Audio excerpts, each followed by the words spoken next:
umore jo Samoa. Mai o kirani tanga tumu e ngau le mtanga lo ngar soi fo maro loina pa fa ele va fa se fu fanga i tutu tupe. Tala no le ai ngora vali le helikopter kiwi sa tanga te valena Papua. Mata longa fa malo siali tot su se kone fa tulanga iskalamu malaina anki ila kapi fa va malo fa fa mai ile fa lo telina. Oni tala. Tolu vai a solo to finger force kom sino na matanga lo ngor soi fo malo loina ni sila. Ai o fa alia Dr. Lester Levy. Oi tu per matanga lo o silia to na leanga na ilo le besa ia manatu. Levy sa fi fo ia le tasi te simane fa billion ta la tu pe so ona fa alu. No foi esse for de fato não era matanga ruenga. E pe ona fa matala ina ile to tele o mare pelepe. Ina o sui tulanga ile fo no fa tonu le fa un me. Te sembra overtelo tu pe fa alu le telefone tu pe fa te sanga. O le matanga ruenga so i fo malo loina o fiteli ai fo i male uti fo mai. Ma tenga te whainga luenga whakatoa. Over whainga luenga o tenga te whainga luenga. Ma ora au whainga luenga wha aunga ngase maapianga o mapau. Lisi whatatali umio ngase. Ma whale mai tu ma lo. E leo tu iaini tenga te whainga luenga sui. Ma i ua nei ina wha o ngate utua wha amatalanga moni so sani wha amatalaina ilungo telefoni. Po telehealth. Sa alongo e levi le porkalamele 9 tu nuna le Johnny Sila. E ai masina over mau ai tala for matanga luenga marsilia. Maar se lau tos voor milione tala. Ba ta wai wa mo mi ani swing ai va ve on fire. Ai por sto ya no matanga luenga malingau te tonu ni nai masina o mo mai. Fari levi ina matanga luenga o le o se malafongi. Ai o le tu unga mo le va fa mo tu langa tu pe moa. Ina ia mo fire no fo ia fa pi tau le tu pe fa nga yo ia le matanga luenga o lo pe io la tu lunga. Sasa inia maringungu ni usila so swani po fanga po patino America. Mo le fala telling de mayona no fanga pausia a penga mo puinga fa fita ile tulangi ala in the Pacific. Ori putia nei sa ioina na malo ina mari anga tsia a statement of principles for Indo-Pacific Defense Industrial Base collaboration in a fai ungo me. O whaari ai Amerika o se vaenga leo teleina o se palai fōu a o penga ma se so tanga. Ma no whaanga o whare whainga ruenga mō puinga whawhita ai se tunu ai o a tūto tasi lava. Ila tōng. Na whaari e se sui maurunga o le malo o Amerika ina e vai asa tolwai. O le asi iti aina malo si anga o le talawhara tau o le tupe o puinga whawhita Amerika mo le whatau ino a o penga. Liputi ai. O Australia o whata o toina a mata ai ono whausia ia pomo whaton tonu aru mamao mo Amerika. O se vaenga o le tūreinga, o le atu o whuanga ile i tūlangi le Pasifika. Sa whai malongo e tai o le whita Amerika le konke lesi, e winga le sao saoranga e mo yo seina li nei tūlangi. Malo la tūlama manaonga, o se natina tinga e so sani e sa unioni ai, mo se taua e ari mai ile Indo-Pacific. O le tamatai minista o le puipuinga whawhita ni Sheila Judith Collins, Tari ta ua le langolangoina ni silo le tu stinga i sana tau talanga. E au nore ma se forfolanga o whaia. Tai alongo i le whonu tanga mo puinga whaatwhita astia ia iuni. O le tau tinonga ni sila, o le ngā rurue whaatasi lea, moni mata o patino e peona fe whaasoa i ai vaenga, e tau whaito sina i ai maise tnu. Le mafuanga o whiawhia ni sila, e io ina le tu stinga. E wha malo si ai no whanga e pausi ai au penga, i le tulangi. Watch out. Ora ato e alu se isi as e singa al minister vai pa New Zealand va vasta mana e Winston Peters il Pasifika pero i ta iai e un malanga e tu e fa. Pari e official Peters ora un malanga ora asia ia piti ai tu va tu mo tu no e tonu le atu Micronesia e le Marshall Islands le Federated State of Micronesia ma palau. E o mai le temene o mai ona asia sui parmi e isi mo tu le Pasifika au fi Samoa. E a te se mori roa pe mori futolu. Ai e whaadi ai, ua mana o le maa lo e wha awau, ma toi wha pou e fuwanga toi wha te oto le Pasifika po le Pacific Reset Strategy. E se tūlanga lau te lea tu o le ai ai. A whaadi ai e Peters o le Pasifika o se taula inga au tū leo ai inga whatino, wha avau ma lo, marasina au tū. O le asia leo tunu omas ma le fito sui awe a whono tai tai o le Pasifika leo sui ai tonga i le masina nei. Le asa tai au leo ta ua le atu wa ese ai le au malanga matue taliu mai, le sofraile o le vasa fau. O le aingo le pailate ave vale le helikopter New Zealand sa fasiltia le tulangi o Papua Indonesia o la tu falia, o se taso tama, ma se tolu o Peter Seeley o na lofa, o Glenn Malcolm Koning, lima sanga, Na tangata wala ina se kulupulangalango le tuto tasu Papua o ilo ai o le Free Papua Organization, OPM, ua ina wala to pua ina ila tu sa ye lungo le helikopter. E au fia man pasi se to fan. Ina watula wele ele se no whanga tu mau tua ili tulangi o aru tono Central Papua Province. Ari iputi ai o le pasi se to fasa saonga le uma, a saonga le mu uma, ai o le ave valele, sa fasiutia. E se whaamtalanga tusia sa whaamtuina ila sona namfia Natasha Koning, e whaia i masuia o latu ainga, o latu whariai, o se tangata e lofangi a tele lona ainga manuo, se tangata e pele i ati e teime latu te mafutai, i teimi e lele ai, i lona helikopter, o Koning, o se tamatua i o lea o ngā St. Peter's e Cambridge, mo se tangata e whiawhia tele i talonga. Ta wire suiso upo le vanga papitoa le ole Papua pe u suseno fa pe o le tino Koninsa avina le vale le helikopter ma su sulu fatte se mar valele e le tu malo Alama district e na o le helikopter ma fana south ai e sa fa le suiso upo le OPM Sembom i le vanga tala le BBC e u lava ele o mo fai ona fa mauni e ina le tu inga ai a fa ye sao o lona winga o le pailate o se sipai tulu ai ala to forfola ina lea no fanga o se sone o taua o lo fato te lava le te fono le fono ta le Pacifica ma le pare mi o Tonga hua kava me liku si o si tovaleni ina malo forani mo le famani ino se missiona le fono e alu in New Caledonia o le bastolo ai sa fari ai le passo forani le Pacifica Veronica Roger Lacan e o mai lava le te minea le senia President Emmanuel Macron e se tu se fatangai se missiona sui maurulunga le fono tai o le Pacifica si ai le territorio forani o mana na o le fono e awinatu le komiti fasio ministar fono e au fia te iulu mai le tkuke fiti tonga ma le Solomona mo se missiona e sa longa hua ka me liku le toni se le Pacifica o mai lava le te minei e le ima wante fai loanga e winga i saso mo ila to e asis e tuai i New Caledonia.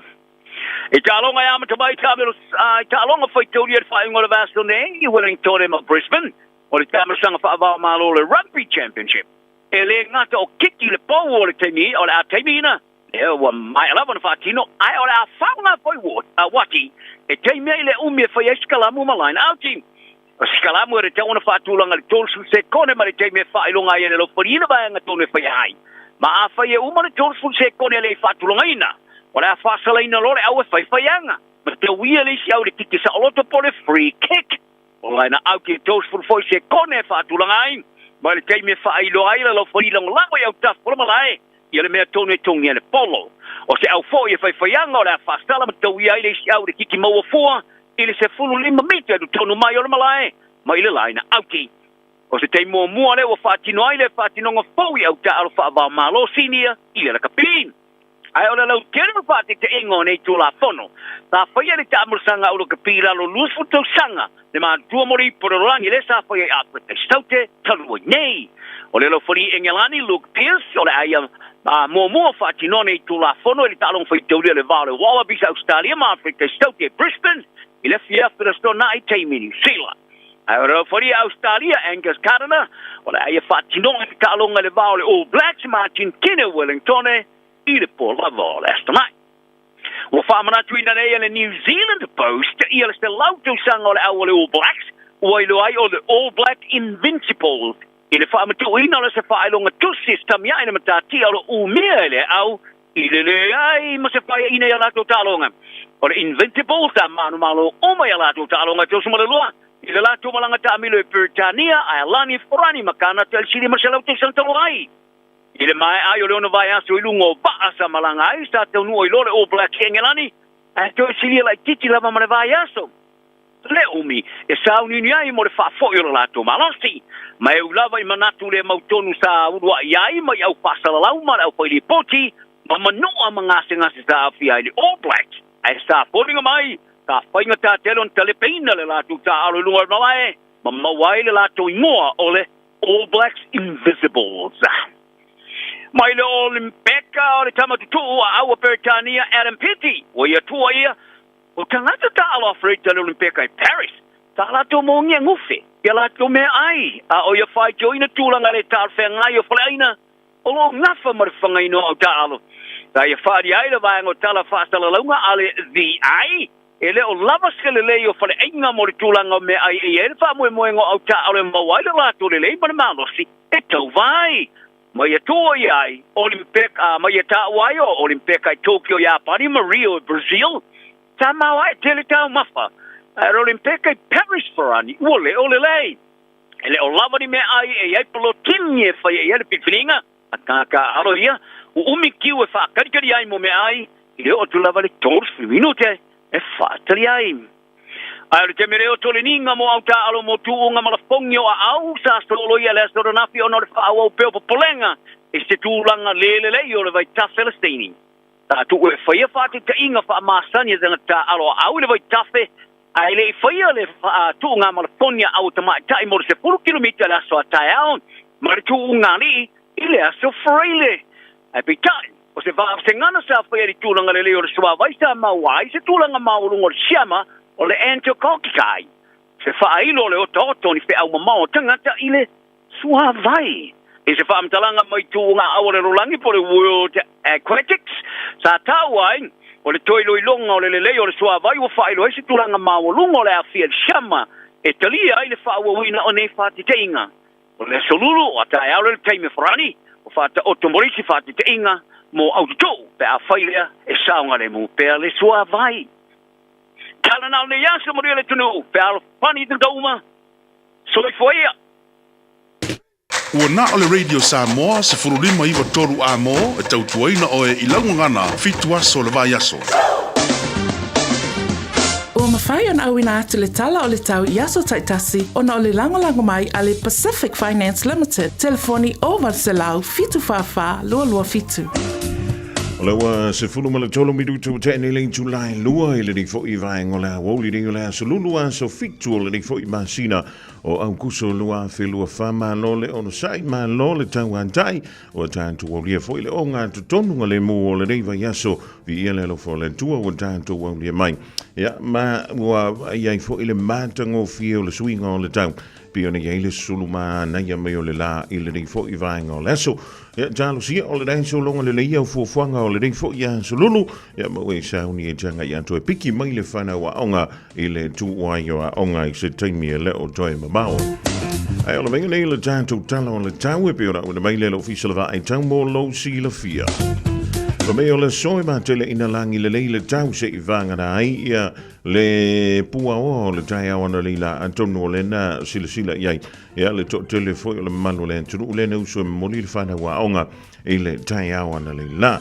le soi angi malu mo so vili mai tu I mantu e ferlono le angi mai inisi o taimi o le hawa o le dei o le mafanafana o le deia solulu se fulu ma le lima tikeri o le malulu I le po ana nei o le a palasi atu ia iva tikeri foi si malulu o le po ana po beia la wo ko sa le winter fa lu I po ia e ngoto le la I le fiafiana nei le toi se fulu ma le valu minute e le tu la e ono I le fiafiana nei o le vengmola soa tai au fa mai o sonde le lai le sfulu tasi minute te ai fitu I le tai au o le an tolu va solo wanga I taimi o le tai au fa solo in the palasi mai timunga inisi o taimi o le wauli mai o le babafa inisi o no fuanga so viliangi mai le tu I mantu fa solo ndangi mai le tu sisifo I le wauli a tai au ya fa jalo fa tuai ainga wo me masani o ma tomai Samoa le fo I vai ngoleso ma lo le gan we ma lo le au sono velo official va in tau Samoa winga o le tau o civilio le tua o lo civili mai so te sa e o lo officia I pele tro fa tasi ai ma wana timo inisi o taimi o le sohen to ulo va solo in timo ma e ono feolono le mafa ai popo fa pe amrai wila ma fangtili o le va inga mo le so antau Samoa o le ai nai timo o le tulanga nai pe ona ia winga o le tau le ganta mo I tanto ni au kilani eva before ia lo tanto fa sino manga I Samoa ina ua se fulu lima minute wa te ni le July lua le tautua ale radio Samoa le polo kalame o le mana vonga ruenga se i le July ono I le fiafiana nei Wa lo le tautua le Pacific Finance ino donga tupe mo so se wha moe e pe o maliu wha ai puiponga a so wha nau whainga malolonga ma so se wha lewenawe. Ai moise le toi fui ato wha nau I lea onga. Apalai nei loi le pacificfinance.co.nz be wala au le ovalu se lau fitu wha lua fitu. E talo sanga sau nonga tupe I le vau le 5 se lau ma le lua se fulu a whetala. E lua miru te whatali e lau talo sanga online. Ai tasi le tu lai whatali e se tali. E ia inga wha bitoa. Walau lo le Pacific Finance Limited I le ovalu se lau fitu wha lua fitu. Ovalu se lau fitu wha lua fitu. Tasilima I Watolu Amo Radio Samoa.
Tama pule no foi tu ainga o fua tamanga fa a fio mai to fa no ole matua a fio asima le patuma ainga to baliu mai la wana tai manongia manu matama pule no foi ainga o fua tamanga fa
salo malanga mai baiala tama ulale saili ai so ama walau iloa oe faangatama kirikiti lakapi alo mai alo ba teine Samoa o mai ina matabata ileta alo ale ula na o se pia pia lava ile so ona ula vale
F-U-G-G-E. Schiet op mijn mail bij je drive time. Música filone. Ik ga kakai mijn naioyoi. Radio Samoa. Drive time, what's your man?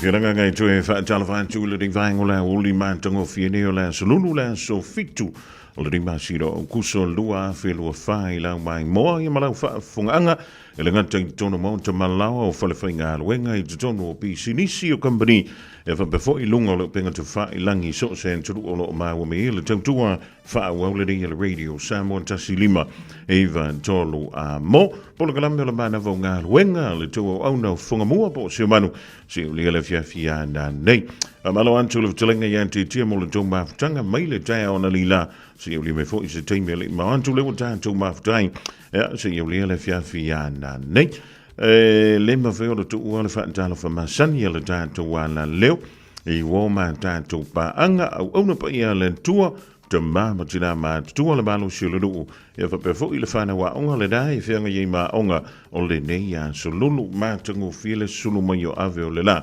i le so e le nganta e maua e tanto le ma fana ya e ma fai fo na fa ma mango i e tanto tanga mea yo a fai o na wa a to titia anto o le fia futu o le umi o le mutia ya o le so le le ya le ni e tau fai e si na ngā rue ngā lofa fo i le pe a fai wa le la va pana pana o se vai muri umi e le mutia pe a fai o na e le mutia e te fa maunta ma te fa lawa ya fai o le sima a so le menta wa na ngai se kuili pa lengi ala tanto e pule ala o ile umi fo i o se vai muri umi nei te se ai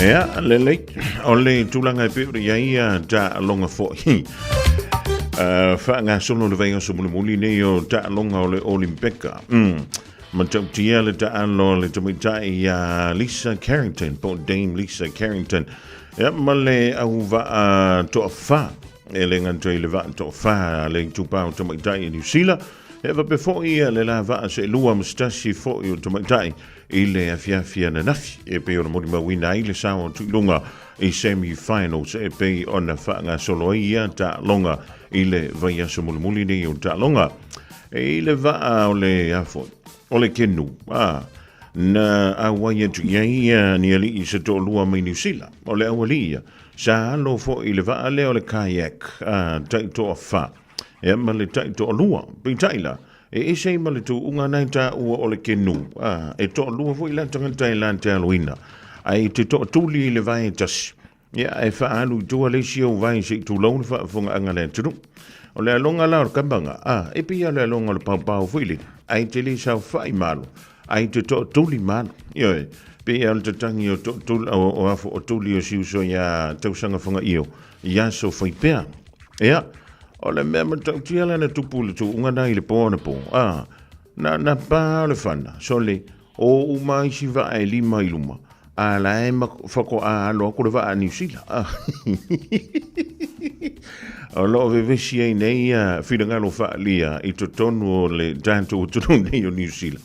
I le avea o ni tangata e wha bitoa e yeile to mai i le aloina o le wa ana. Awa mantua e ese le alonga o le va ale o le kayak le sa fa ile la lo malo e ese le alonga o le kenu ia po le pau foi le iso na ma ento lu tanga tai aloina ia ele manuia tu sana na muli pe u va ale va na New Zealand ni tu pa holi ile tu unga mua ona se e mai ile la lo i ta longa o le quarter finals to e pa foi le fan o mai siva ia ale foko e ko ela uri male longa lava e tu sole me tonu ale o le mai mau le no ia e pe ona ia trailo ia ile bala po tonga io o afo o longa va ai tu tonu New Zealand ile fili ngo ilanto e tau vai le fo italong Wa e se fuile longa I tu ngava e to tuli ma e le fa pela to tuli mo tuli lua e tasi le tuli e to tuli ya malisi vai la nga ka fa paling ye fuile le lon ya o te foi o le moto ba I ma wa le va no so o te loana aveini tanga tai moto le leila vai le longa o le to ngava ya atonu e maua foi se va no New Zealand sa ilinga o pine e pe ona yai ile taimi nei. Ya, olo ye ma te nga wila. O lisi o ta longa e ono mawai fo lisi pine fa popo New Zealand temine. O lea e vai e tulunga I o pine New Zealand temine. Ya, o lea e maua e iwa tanto pine. O lo tulanga sfulma le tolu New Zealand I le temine.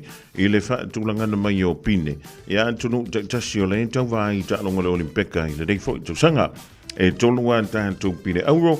5 pine siliva e ma le tasi le pine apa me mea. O lo tulanga mo mua Amerika I le temile Luas fulufa pine euro, tolu tasi pine siliva, tolu tasi pine apa me mea. Tulua tu yeile tulu o saina, luas fululua pine euro, luas fulu tasi pine siliva, e ma le se fulu ono pine apa me mea. O Australia, mai nei le Southern Hemisphere le tau tulanta tu yeng. I le tulanga tonu. I pine euro se fulu malefa, se fulu lua siliva e maleiva pine apa me mea. O isi o maa tunu i o te vai tu ilunga I. Ia o tunu o meile antu Europa. Ia antoa ila ma Amerika antoa I foi. Ia ma saina. O le daima whiona I mai mo fua ia tanto wanta nao lo tu ina mai. E le Sky Open I lunga o lau TV. Ia ale o le TV nai o le interneti ia po lau Sky TV foi. Ia o le daima whiona I mai mo fua I le Channel 4. Ia ale Sky Open I le nei foi I vaintau o le tausanga. Ya o isi vaenga uma ya tono le e fa fonga ye lunga o tantu tala I vai whanua e pe ona te pena mai ia silo mtua o I le whaletua ya Miriamba la toa pomari ya wan tantu tala amanta fo I o le neia solulu I lana tautua e pe ona masinia tala vantu ya fish le mafu tome le neia woli tahiri tuina ma le ainga le mafu tome nai me le pone Australia Joel Manatai fa pe foi le sunga ya mila ya ma tu o le fa tali le ta longa le sunga ya Alex Ropes le suyu Samoa o le tu tonu le sa ilinga le champini ya po le sa ilinga le po yo le a manumalo I pine e tot pine euro pine siliva pine apa bebea o le taiao le fa pe tau vai ya le sunga ya Alex Ropes Ya, o le tulanga dai pe o ia tanto pine pe o le whata tia mai whamalo antu ia kisa so le whaima le ainga. Hala Jamie Hala, pe fo ia Sarah Maumanga. Sina leo ma uto umana vale ma uto melodi vaengo la woli sauri bai. Lau whamalo si mole au whainga wenga. Richard wha asu wha sautu I tea. Ya malo le whamalo si mai sauri bai lau whamalo si mole au whainga wenga whamalo si antu matua. Ya ma avita le fo I piki mai le fana wa onga va ilaina samba I masawa tu fo I paka I lunga na lafi mai le tusi ka paka I tua o le pomori amalu ai lo ma fau fa amalu ai fo I lo tu inana malo utawa nau safai o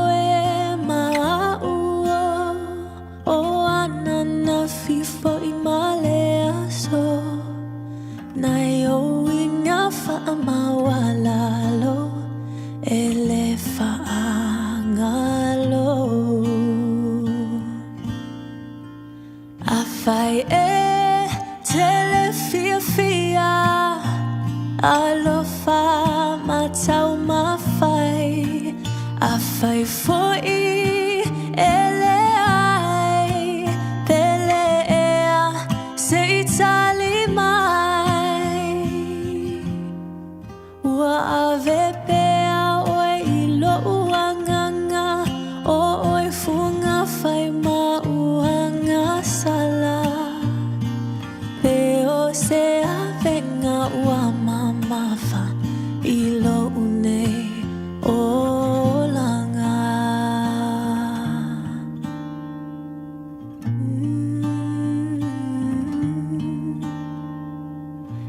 Answer me Oh my love, just what sin I have been guilty of.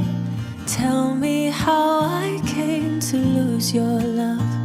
Please answer me, my love. You were mine yesterday. I believed that love was here to stay.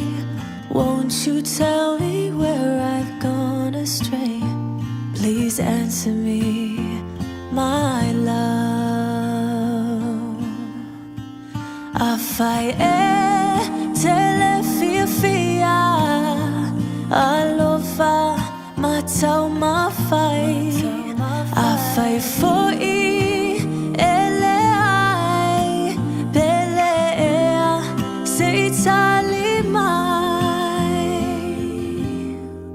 Wa ave pea oi ilo uanganga o oi funga fai ma uanga sala. Peo se avenga wa mama fa ilo une olanga. No afai telefia alofa matau mafai. Afai foi eleai belea seitali mai. Ua vepe oi o lo uanganga o oi funga fai ma uanga sala.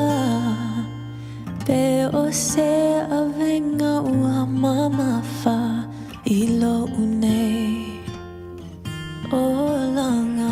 Sufo Malio Kira Mosa Tali Maya Oilo was full of Alwidu John Tyler, the total sound of Bailo Fat Malo, Ila Divine or La Woli. Talofa Samoa, o Atishna Ryan, o le Licensed Immigration Advisor mo le Auckland South Immigration Consultants. E viso so animo so se tu ai ngā visa e malanga mai e New Zealand po o se tālia. Telefoni mai nei loa i le o valu o tasio no valu wha fitulua. Po le olua tasio no valu fitulua tolu o. Lafo sau 5 selau tala pe sile atu i Samoa i le vau au kusama o kitopa i so se lala o le Lotus Foreign Exchange. Ma maua i sau ato whaifa tau e tu sia i le MoneyGram. Tu sau whamatalanga e winga i lama tau au aunanga e maua i sau pulau. A whai o lau taimi mo mole nei lama tau au aunanga e maua fualau mi tiafu MoneyGram. E iaia inga whapitoa. A via maua sosa Omega ka e ama lowi moa Omega ka Sabale tau mo fie Omega ka Fili mai lo ile Omega ka Omega Cars, lua selau Cavendish Drive i Manukau. Pole telefoni o iwa lua vitfitu 5 tasi lua. Susu mai Manukau ne Omega ka Umalole keisile Omega ka.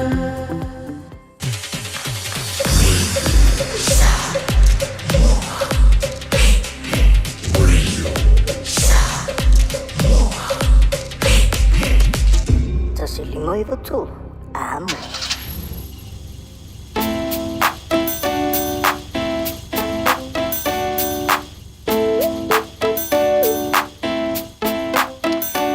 Lewa enjoy full fit 2 minutos en talo leng tulai tolu dong jalan tulai mo oi tolu fitu tasi 5 i tolu awala fa malo e mana fa malo si fo mo le ofenga wenga malo le ngadwe malo le tanga tai chiche ma feva lo filima le ria solulu jalova Kala fa kula uf, talainga se umanu. So manuia fani o amayoe. Tafkaya le foi fa ka pe mai mafka sa fai o sa si. Ia, Ko uma ma peri ma ko uma la. Talo fai. La sa wa ia tu ia peri. Ma io qua ma lo sia qua. Lo sia io. Wa nga fora os ko inga ngai fa ngai peri ya. Taliga. Este one te kula kala nga fi ma ko be fai. Ia. Ta ko ole I o mangele ma ke ai. Ia. Engo fu me ka ma lo ko lu I fafo. Ia. Engo of sama wala au ma ya Perry. O savali lo. Ya nga fa me se mano lo ngoanga. Ka fi aka nga fi ka mano lo fai la ko of sama. mai vai area ai wai ka malo se kore cheu me ka malo kau ya fa kaya se humano mole avangoa Lei. mole akula fa malo pa fa yo fa fonga mai se humano Teofilo Talengi se humano pa fa fonga mai le safsi da fa kele ai me umonge yaso kai moringa mai mako yo mako ainga manguia ko ela ngalwenga ya ka fa foi las falaile ya le nga kale ainga uma fenga lwenga mole ak fa malo felfani pa pe for sunga al fa fenga ya freti mal fatua ya tise le ekale sio le lo fatu no manguia ngalwenga tinga mala male fatua mai nga chatu ngwia lo ngalwenga lo famaronga va ku ya felfani ya le nga kailea sama ko fa ka sei male fionga ya pakele Michael ya lo kele akula o fionga pakele ya ka ko foi las falaile me la fainga i safsi ya o famaronga va ku famaro foi la wa de pasi sa ma ko fionga el ngeyaso ya le nga kailea ya ore fionga ya tainga malmana male o fanga timana fa kele lava ya lo kele aku ya famaronga va ku felfani se manu fa kele lava Zijn Fanny en Love Chileantu, ja, maar wie voelen die van Engels, zo talovo? Daar pula ko fa te pula ponga bo para pula balag ba kapida ponga. Oh, maar jullie te mij butau? Manguia le lo fale ko bangela ponga bo. Ja, lele. Oh, maar jullie tidak yang tuin mali. Manguia le kal ngomba par ko le balu rubal sitivo. Oh, ala ko le mukuka. Ja, lele. Ja, samba yo mongole mano. E fa kai la bolo wa bongo se bongo fa balo la sungal fa penga sa kai le ba ese fa ko alo fa mang fa penga ngal bega la sungal fa penga ka wala fa ba manta balo ngal lui la sungal fa penga Filippo mbale ku ka Filippo songele kare sia sa bonga sele ka ingutila apela sungal fa penga alimba se Filippa par ko alimba se Filippa fa pia apela fa ya ba ele makiva ba fa ko sungal fa pengenga kaptira pa embiliamba sungal fa pengenga si pa badika sungal fa pengenga fingiaso makarsanga apela sungal pa cho fa lumba rani cho penga mengalbega ya sungal kalo fa kalo mabe fa mungala lumba fa lo penga mengalbega la sungal fa bo kalo ngapa fa kwa ile mbalo ngalwe sungal ka va sabasi ka badi le bai la sungal ka badi ka mbanga ba peka ape faka balevai kai badi fo pau ba pepe la o ya kai badi fo pau ko bala kai paulo bar farkua ambese bailaka farkua ba bailaka bar farkua kwini nongolo wali soka bahana bo baro hana bo ka ko bakua abekinga bakua ya bainga apera froga la pepe yo anga bar farkua sarmasiga apre fui bago karsa balolo si abalonga bakua kause bukai mari ke bikao ha va kai se bago bolo avo Allo van tumo lo maltina ya peria i butang mo wiele ni via futalovo Malo soi fo se ba Ja, lang je mama wa mele nai tu vai Ja, ole ama tlia le lo fo le ri Venga kai peria le kai yango le se mela la ngai ka voya Wala ki wale sa o pewi no ke e mo ki ngoa la fa no longo mai le skaringa mai ka ngoa la ka ngoa ki mbini ya malo la rasta la tu atu no malo fa malo si molo to wala win ya fa malo foi nai fa na mai ngolo fa ngai mga duenga ne ya fa tu fa malo si fa na ya mai se ya o ai nga o mala vai au kilane tam fa na o PIPC ma se uno o sapo fa malo ya fartangwa ai malai ni u fa ngai la o ma ngalwenga ya molia tolo fa nga mo swai lua ma fa na ya foi mi sabasi di ma fa na alo fa tu mo ta una ola ma tiute ma fa na man ka alo fa tu wa nga o mala lo fa no mai ya ba tu fa malo mo to mo lo fa ngai mga luenga ya manueto ya luenga ne va ya fa malo na ba tu ya solo au ne hindesen ya lo fa tu mo ese humano manuia ne ya si fa la pa pena fo yo tele ma futo mai talofa Talofa lua, talofa. Talofa se manu. Malo se fu amalele. Amalele tina. Ole manuia pa pitaria sidia. La le o malelenga. Ele ma venga ngalo. Langa le mo masingi dei. E ka uma ia le masingi po ai le wa. Le usa ngo mai. Ia fa pitaia se uma mo le avendo. Ia. Ia va fa malo ia o mo vai no lava. Ia fa si de ia lo se uma lo tu me po i tai. Ma na ia de short and sweet ia no fatele. Ia le ia manuia fo le vai ngole fia fi talova. O i kalo fai ioi. Wala muli talova. Alofa ka alofa vai bangwa. Te kawile le ia ni la wala muli la karenga le au. Ioi. Ape longa akaingwa longa moso ka mo. Iyo, karonga lenga musu inga ole nga kuwa kula bongo ele fukele. Afkai lava. Ia o fa malo fo fanga u fanga ngalo ngai kula le makai de pola en masiongari ya le monga fanga ngalo ngai yaso pe fo ya ngalu fa le msame pauli o fanga fo ngalo ngai yaso. Ja, mas se foi seu fanga o que está mo pei a Ciela e Medinge Manil Peli o fanga la o mangalwa ngani yaso. Ya o mai I ni le. Pionga le mkua ya lasi msionga finga ya kolek pa malol nga lue leva ka kole ko fe do fo. E fa pe fo ya. Kalenga ya kausi ya ma fiu I foi Kelston a mai se foi ngai a wo mai masangi mai la ko kisirfia ia mau mako ai nga uma makamala loi le rapi con o South Island fa malonga va ku ngai oi masio o fingene ya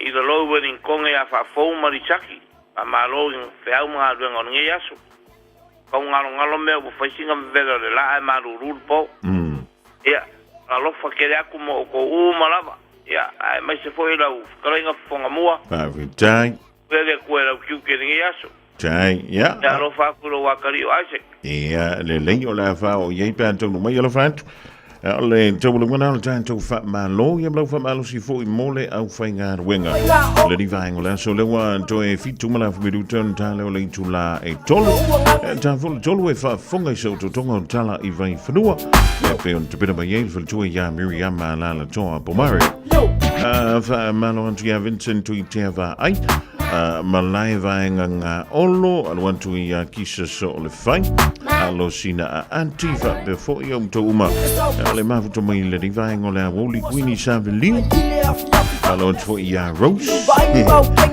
malanga tamam tini to yo le mani si samo ya okilani oni si le wo to into le mai le fainga malanga ya oisi o te lo ya wale to fia fo in mai ya o Somalia le mele o le lai fol jaiao sa vali antu na le market jale lima le fia fi sa vali antu na le lava e pe sa vali antu na le melen e pe li ko vo ngai le amanaki e pe o le su e fo le li fia ngai na tau mesin e o mai nga ko fo ye nga lulu e pa wal tangan tanai makwa isikwe I malanga o le uso ya antai leonta ta fia peia o lona ia o lang ta fao mai ale tai au pongi sa la ta fa ya ba tai rose ba tai mo le sol malang o wala vangi o wa ya o ilungo le awa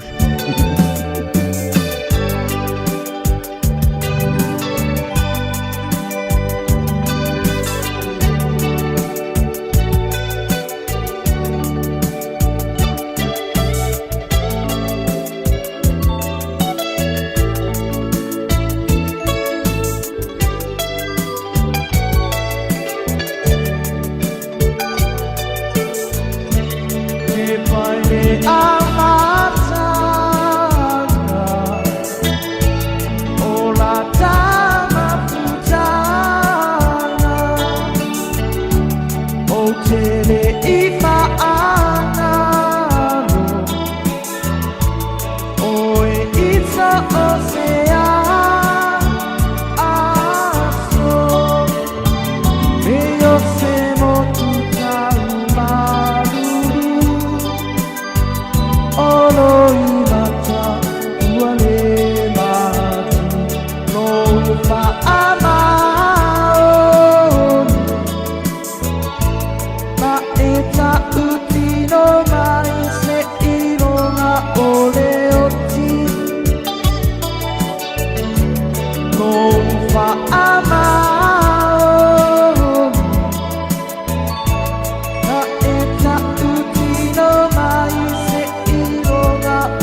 Talflava o talafo o le video Samoa. E se fina ngala whaari o tangata le whaongaina le malo o whamtaranga fōu e whaatau whesuia inga o le awhaia le curriculum o le matematika. Ripotia le One News i le so wha maunga ma le tausanga na te nei mai le Curriculum Insights and Progress Studies sa fuanga i se whataita inga o le curriculum fōu o le matematika le o le awha lauiloa ia onga. Ta wale ripote le i whaidoa ina le malo le whatustusanga lea ina ua whaidoa mai swinga o le awhaia. Pei taiwhai mai au su e po researchers e lunga o le upenga ta whailangi le SIPS e ta wale whaamawina le nei o nei swinga i le curriculum. O le whaamtaranga ma le matangaruenga wa o ngopata wai, o le curriculum 4 e sidi atu o na kilia ma malamalama i tūlanga e au na au sia mō tausanga taitasi. E wi dea, fina ngalo whaari o nisi o whaia onga ma whaipule o lātou upu i aire whainga whaudea ua whaatūlanga mai, whai mai a lātou e le au ngā mō tamaitia o uma. E le taumate e te tere nisi suwinga o le awa ai au kinani se teimelo o toi mamao, e au fiai ma le wha maru sia o i tūnai ma whai iuna whai awe wha atawa inga, ma le rua tausanga le atau fiai le wha matu ato lai sene mo awa malosi mo nisi o no fuanga.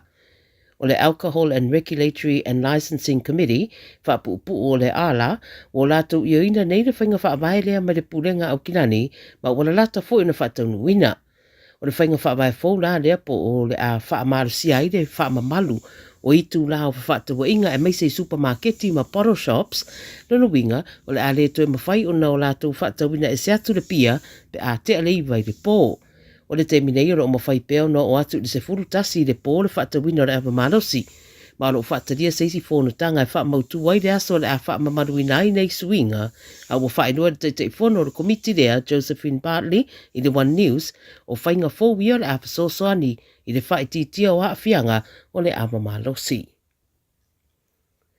Pai mai o le wa amata tatongi atu le McDonald's Holiday Pay o lo aitala fuai le whaitau wafi ana tangata whainga adwenga le toi titi lima tausanga taruai sa o lātou mariri ai e whaatino le aturanga. O li pote le Radio New Zealand wa ta wai o November lua fese furuiva na fora ai le Unite Union wa tau nuu i se marienga ma le whare ainga e toi tatongi umane le au whainga adwenga i o lātou tatongi sa le maua. O le McDonald's Lacey Company na afia le whaare tonu lea sa tura e mai dea vai tau na se se ai le whaita wina po le calculating no holiday pay o au whainga adwenga.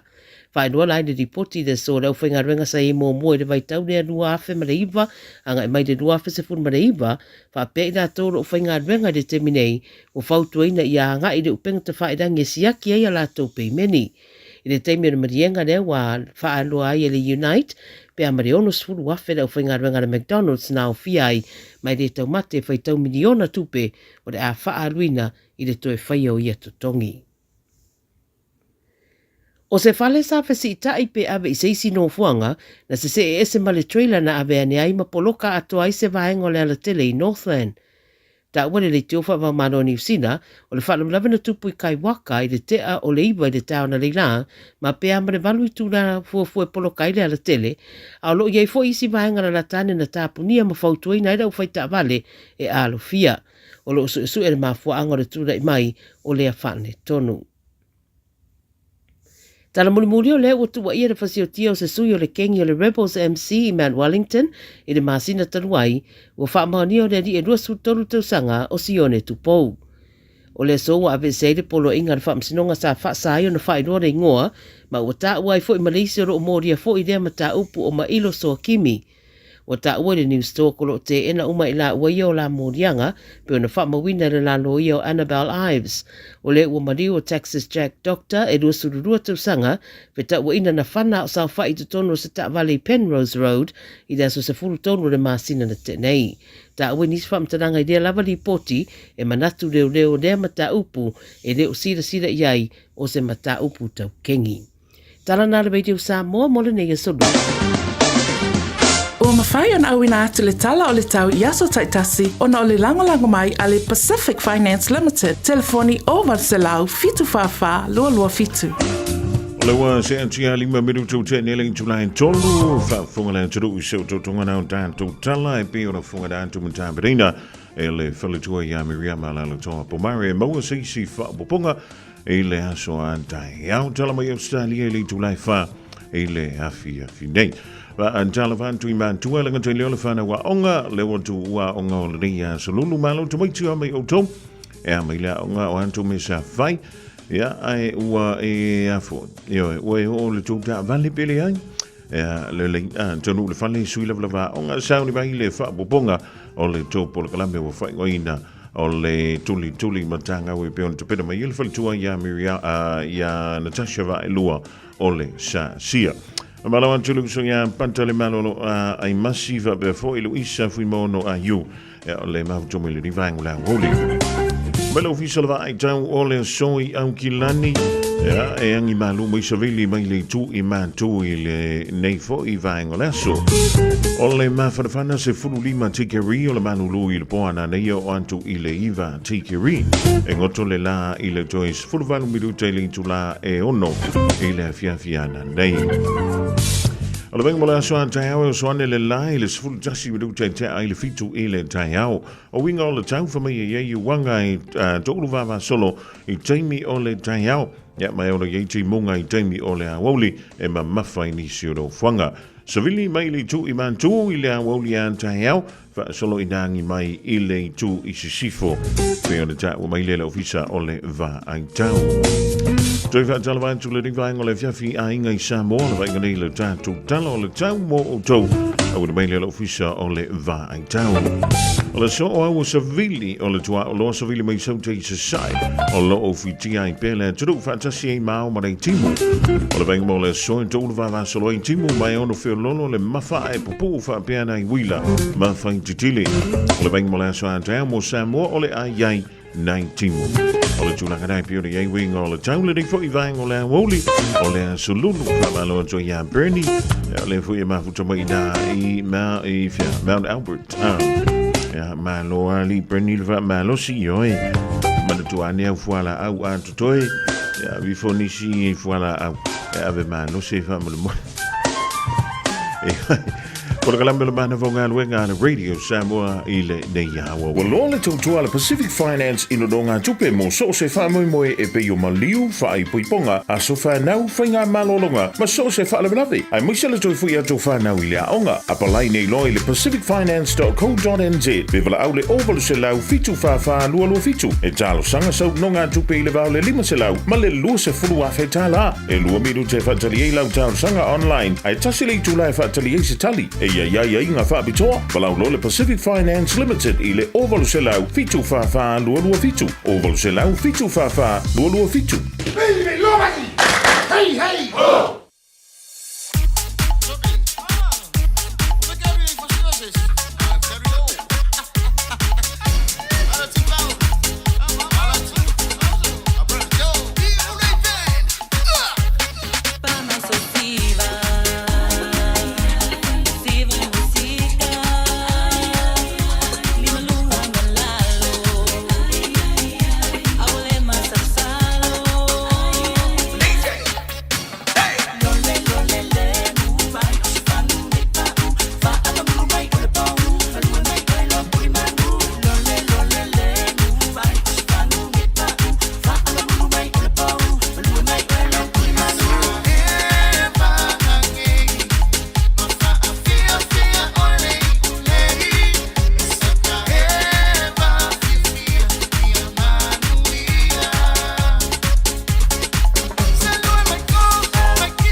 Yang sui fe filo yo le mana vai o ngā luenga ia i la tongi le mana vai li Julai tolu avec te mana vai le fa te sola ala mela sola i ri uma le a te mi fa tu langa ina te mana vai te mo tanto foi le fa noi pepelo le de yaso va yaso waka ki ko e mawai oi Talo for lover.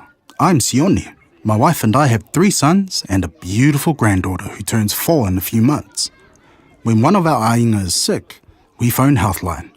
The nurses there provide free health advice, treatment, and information, 24 hours a day, and you don't need to have a doctor to call them. When you or your family need trusted health advice any time of the day or night, just call Healthline. 0800 611 116.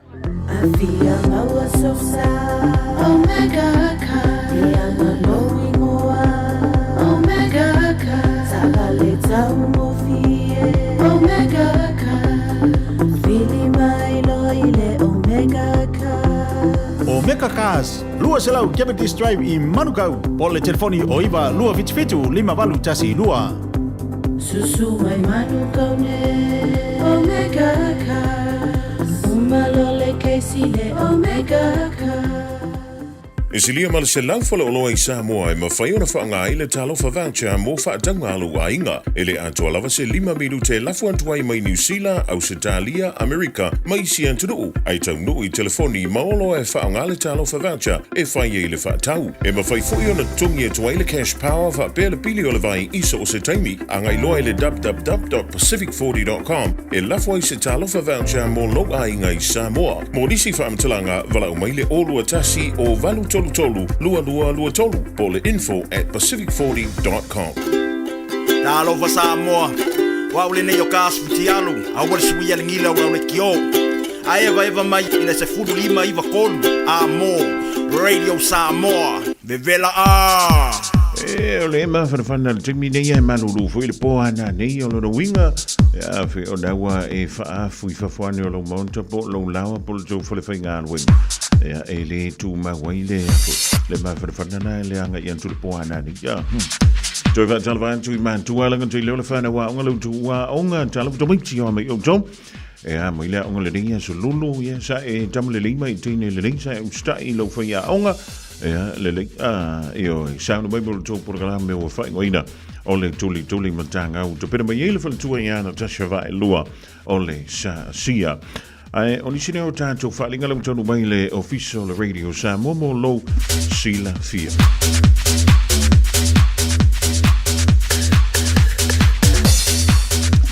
ole tanto fa linga mo mua ole fa mai o e tau nga singas ia pe we tau fa ngasinga sia la unanga le health line o lo o avanoa e totonu o le lus furu fai tula fitu aso o le vaiaso o lo winga anu fa solo antoa e maua ile fsosoni i lunga o le telefoni mfeone talano antoa i se tau simai a wani fautuanga mani tonga fitinga o lo o e mo o mia vala au lo le health line ile ovalu sela ono tasi ono ovalu sela ono tasi ono pe afai ona wa e tau fa ngatu e o kau pepe maialo tin e wa ole tin e one two le forma e Michelle antu ngante mi fa peni afai ole pisil tau forma in 10 minutes ya singa luai ko la ko lui ko la ngi fa kari ai alu vole fale mai miro mo po nga fe la vai tau pitono ole tu langa la vale na tasi wa fo isi ko yo la wa ele leilo wala au le healthline be le ono mo me isina fa mama avenga foile be afai we fa no wa mantana wan tu le me piche mai yan oi o valu se la ono tasi ono ya ma ole fa un ole ve soni e fa ma tu dai ale sa tama isa mo io ele o tanto ni New Zealand ba Australia o sa mo le fa ma tu ai e ale sa tama il fa un ole ve soni ya ole so fu fu le ole ve fu e a so mano lo tu mo sa mo so ka vive kai mu yana ku ke le la kwa mano no so mo le fa ma tu no le sa tama isa mo o sa uni ia le radio sa mo se avanoa i te wala au mai ma whai loa mai se mea e te mana tuai pia o ia e iei se mea se tasi e te lema whaiona e whaangalo i nai lau tama i aso o e lai titi i aso lau tupua e sa moa e iei se vaenga se tasi e te mana tuai lau le lua maafutanga ma siu tama po siu tua o lau avanoa foilea e te ono manu maloa i whailonga wa Saudia ma tua an te tala an tu lo le tantu leina ya ona e vela mai lo le e fa i lo mai se menta we te manatua i pe si o tama manatua na le tasia ka sia a fa yo le faingo le manga nga le manga lava a fa yo le fango tanga na le fango tanga lava a fa fo mo wona wa no te vela mai ai wa lava ina la vela o tasi io wa e totala le leina i taimi o le breakfast show le sungala ya te vai ya te tala tu le Jamie of Telenga ya tia ya o le tanto polo mini o le mana vo ngarwen ya anto ai foi me le fiafi o le aso for right e le awoli le o le afa ya ia le tanto se ya poi o tu le la manu malo va via o le failonga o le wasaunia ile lango mai le Lotus Foreign Exchange ya pole dangale la fui dai tu pe Samoa ya ma fa li wina foi ya se le ni nana malang mai Australia po America po nga fe la volang im fina sa ya on fa nga ina le la tu o le fa longa o sa dia e te man lo ile lu se la utala New Zealand e la folea i Samoa i lo ta mai Samoa yo lo no winga e le ava ku ya o le kupe ai te fa me alofa i lo ta mai Samoa po lo wa inga i Samoa e le ngata i le lu se la utala e la foi Samoa ya ai mo wanto malo tu si fa penga ya anto ai malo tanto mitiafu mai le radio Samoa Ya afai o nai tele I mana malama ila ufa samo. Wala umili tanto numera lua no lua. Tasi lima I vato Antonio ele Antonio fa samo le vai ngala le ufa samo. Pe afai o nai tele I mana malama. Lono winga le afia fine. Se taimi o le afia fine. Ile mai ai o le polkalami o le malu I fale. O le antala antuele tanto leina. Io. Sawa oi tasi asemia. E te mana tuai le lua mavutanga malo tama. Io le ho o mai lava le temini e lemma fa yo no fanga io pe ono vantu le fa tu inga a fa yo manga ia o nga fango tanga o nga o le sala nga kau ia nga e le fa pe o le uma ko le manga e fa o le fa fango kanga io e tu le va no i listanga ai se tantala tu tantu le ia le fa o mai lo la ia le fa mo le alo please ku usinga ku peso le la fofu ai samo ile al wo sau tu ai na pawala me fa yo lo vala me fa mentala ia le lua ma futang mo se me se tasi ele me fa ina ngalo ia ia lo tama o sa ni antu samo fa amara tu ina la sa tama il fa un ole rin va yeso polo kalam me ole tuli mantanga se temi le o to ma mo le fa na wa onga Joy Fantano fan to the divine on and woolly for your love drama to my but Molo spout John or the Tavale Afeo no way now the Fale Sweet love lava onga sound mai il to Porgala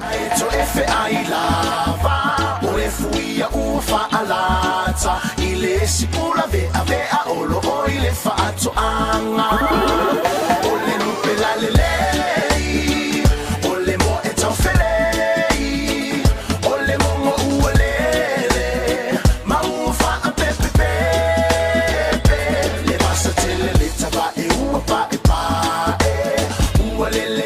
sa e ma una fulu otto mulie umi umu pa auli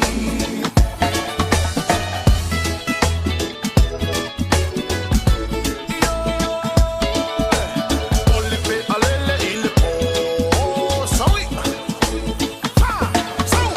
ole pe alele il po ole lulu mata omo etamo etere va pe enga oi mai mo I fa fo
Radio Samoa. Taslima Ivatol Amo.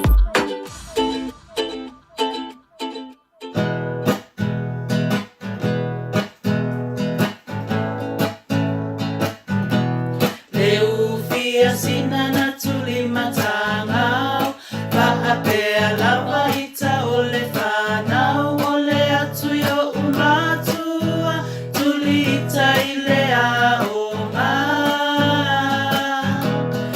Matua aua e te whaau Ona pau ole fuasa e lulu Ti matale upenga Aveia pisa mole Sa asia e ta whaasao Sa asia e ta whaasao Atini pao Neo lata ua uto Se ilolongo pea le fua male pao Ai se io tala noa mole aso Sa asia e Ia mua Sa asia e ta Fatalo fatule nei foi tu la o le auli lau whaafonga ang Samoa ai mai se foi ia o lau mai mo mai i le polo kalame foi le nei ale whanau le tultuli matangau whaapena foi no mātou tala no foi ma le whanau i le nei foi au auli maua foi ni nai o mātou pesenga ia au se tau loto foi ia whaapena foi no whaamalo si ai mātou malava ta mai tila iti ia walawa foi le mātou whaalongolongo ia ai mai se le tala noa whaonga ina i lava la tātou ngangana le ngangana Samoa e mana tua fo i la teine matama o le tulutuli matangau e mua lava la tātou tatalo i taimi uma lava o la tātou polo kalame o le taimi le nei e tātou te tala noa ai e la tātou wo whaapele o Yesu ia mo tātou whaafetai ai i le atua i le nei fo i aso fo ai maise o le hola fo i ia mo tātou malava ia wao isi foi le foi o fa manato la to waso fa na ule ne yaso lona winga matua te le mata hua le au nga o le tatalo tato e fa fetai ya Yesu ia o le fa taita inga le leile na o i tato o i titi o tato ola tato te tupu mama tutua o lo tato lo lava ia ona fa mua le atua i mea malava ai mai se lava ia maua le taimi e tātou te tala noa ai ia Yesu le tātou wofa pele ia teine matama la ia whaalongolongo le foi o ele nei taimi ma e tatalo mai foi po fea lava le nai te whaalongolongo mai ai a o lea lau le ataitai atu foi e whaia o ngā tātou lava i le tātou tatalo le nei foi au auli tātou wifo ma tatalo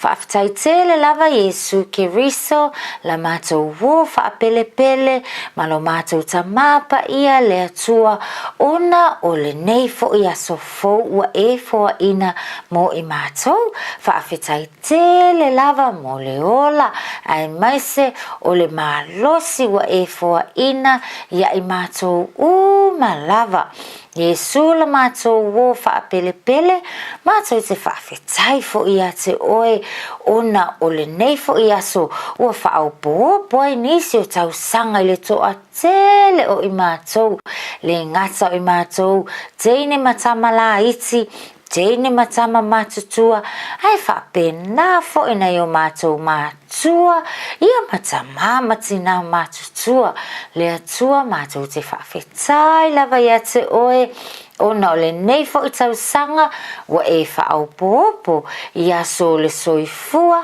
ai maise fo i o le ola i mātou nei le whana witi mātou te whaafetai i a te oe lo mātou atua ona o lau tau singa o lau puipuinga o lau leoleonga ia i mātou malava mātou tali tonu foi iai taimi sa mau ai i mātou i mai o le nei tino ai whaafetai lo mātou atua ua e toe whaafoisia le malosi ia i mātou te whaafetai foi ono le ngaluenga fo mai ua e fo ina i ai lo lo to mai ma lo poto ina ia fesoasoani mo i mātou malava i taimi e mātou te mana o mea ai le fesoasoani ia le atua la mātou tamā whaafetai tele lava i lo walofa ma lo anga le lei lea ia i mātou tatalo le atua mātou a matalia fo ila mātou polo kalame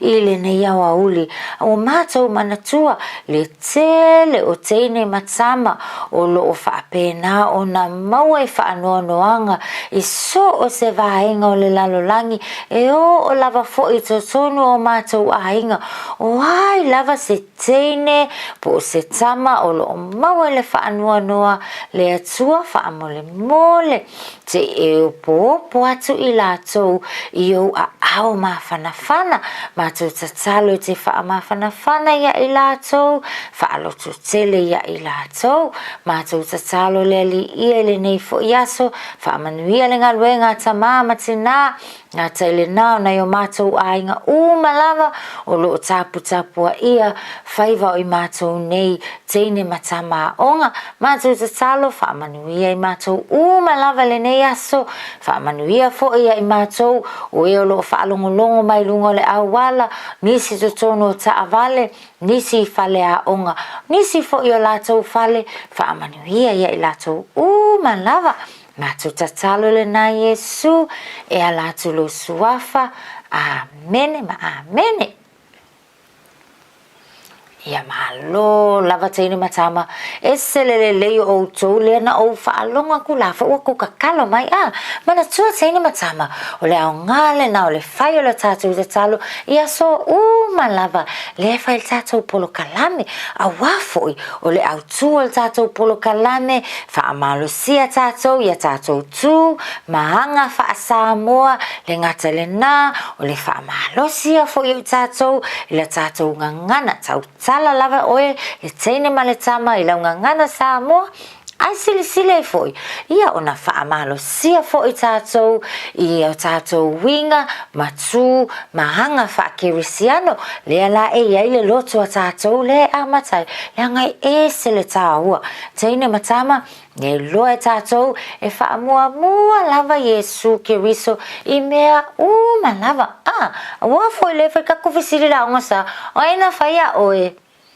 ia kali mai o aina whaia oe le la wala au mai atina o le atua vai manga ia patipati uma mo atina o elo faaola ia tala lele Yesu o ka se ko popo da o ka lele se fanga a o ai la lena tale papa isa ako vui ka fiola o ai isa ako le ai o ina tale papa le tele ia patipati uma mai mo se tene Lucia mai Lucia o mose o ka se le mana tua tene matama fa ai o ko la ngo sa fa longo le ia fa ya ngo sa ia vale nai tu fa manatu ai fisilina ita tsau le tene maletama Samoa o nai lo le ia o ai na fo ai na le lalolangi o ai na fa ya tato malava ia ele fa ya mai se oloa na fai i tātou e le atua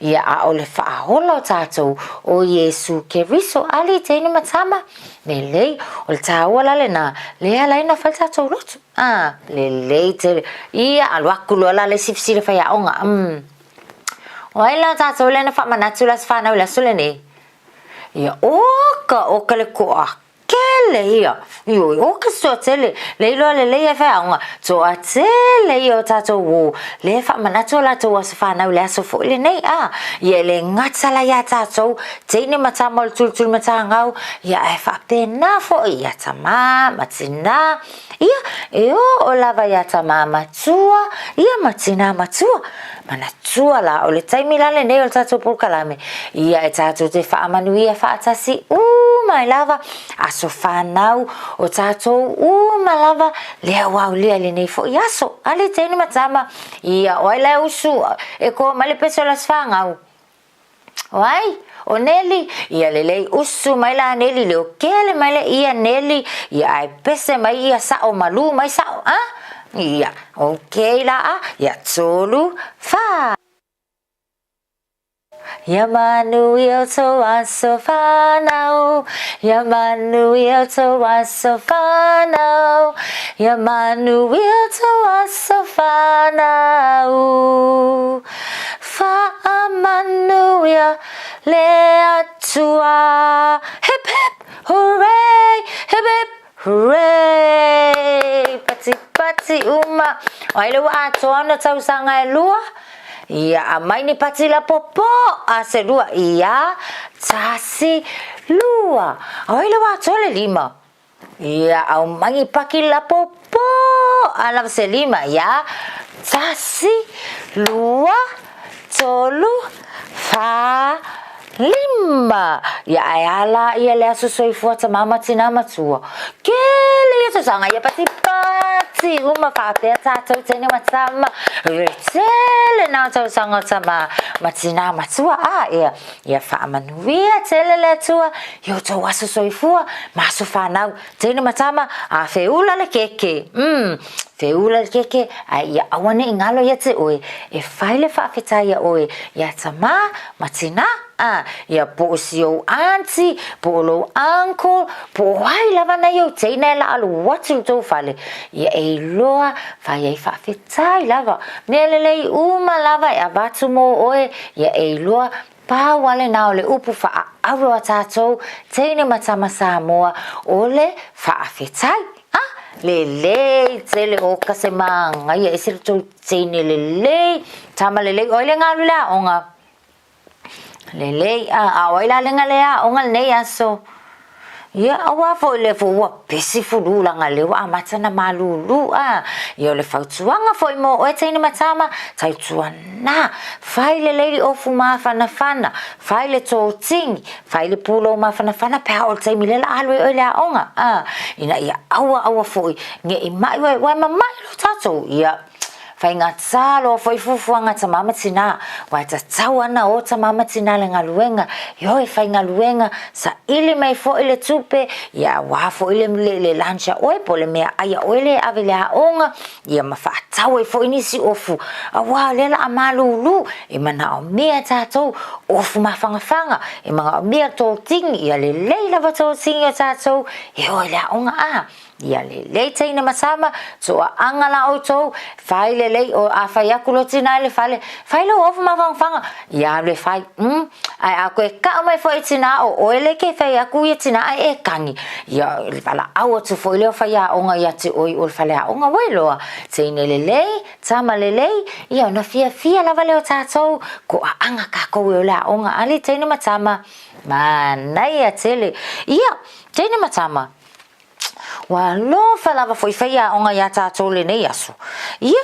le lana saufa onga pe se fai tau foi tatou tusi tatou tal no ai ia ma fai tatou tusi nei aso vai mai o tau tene matama e se le fia faia onga fai tau tusi talo sia foi la ia to anga foi la tene matama tuli matanga e fai tau le tusi o kale mana yo tusi o fai atina tatou wol fai le tusi se menga o tusi atina i hui tu salava pe ang mai le tusi tilo yata nai tusi tala no ai oe matama matina o le telele na ola nga ai kuma mo kangi ke fonge tina wailoa to tele ka ko le ka umai faia onga o akulo le kai o kangi ke fonge tina pe kangi ke fonge tama awa nei to tangi o to telefon tama tina wailoa nga lai pisi tama pisitina ia emana o miela o telefoni oe ia fai kaule kusi Oi lo tine matama tele le ngal tusi le mo oi le ngal telefoni mo o time nei oi lo a to eta o mai lo la oi fa ya ngal nga ka vale le kai au la lo I le wale va tul telefoni sina ia wa kule le fa ya ngai o lo fa le nga oi lo tine matama le ia le la fa tata tusi ia o tata tusi la sole nei fai mai e se fulu paluni ese fulu paluni fai kamal tasi o se fulu tasi lua tolu fa lima ono fitu malu iva se fulu oka se mangaia lele ia ese fulu paluni Nai al tātou tusi whai tau.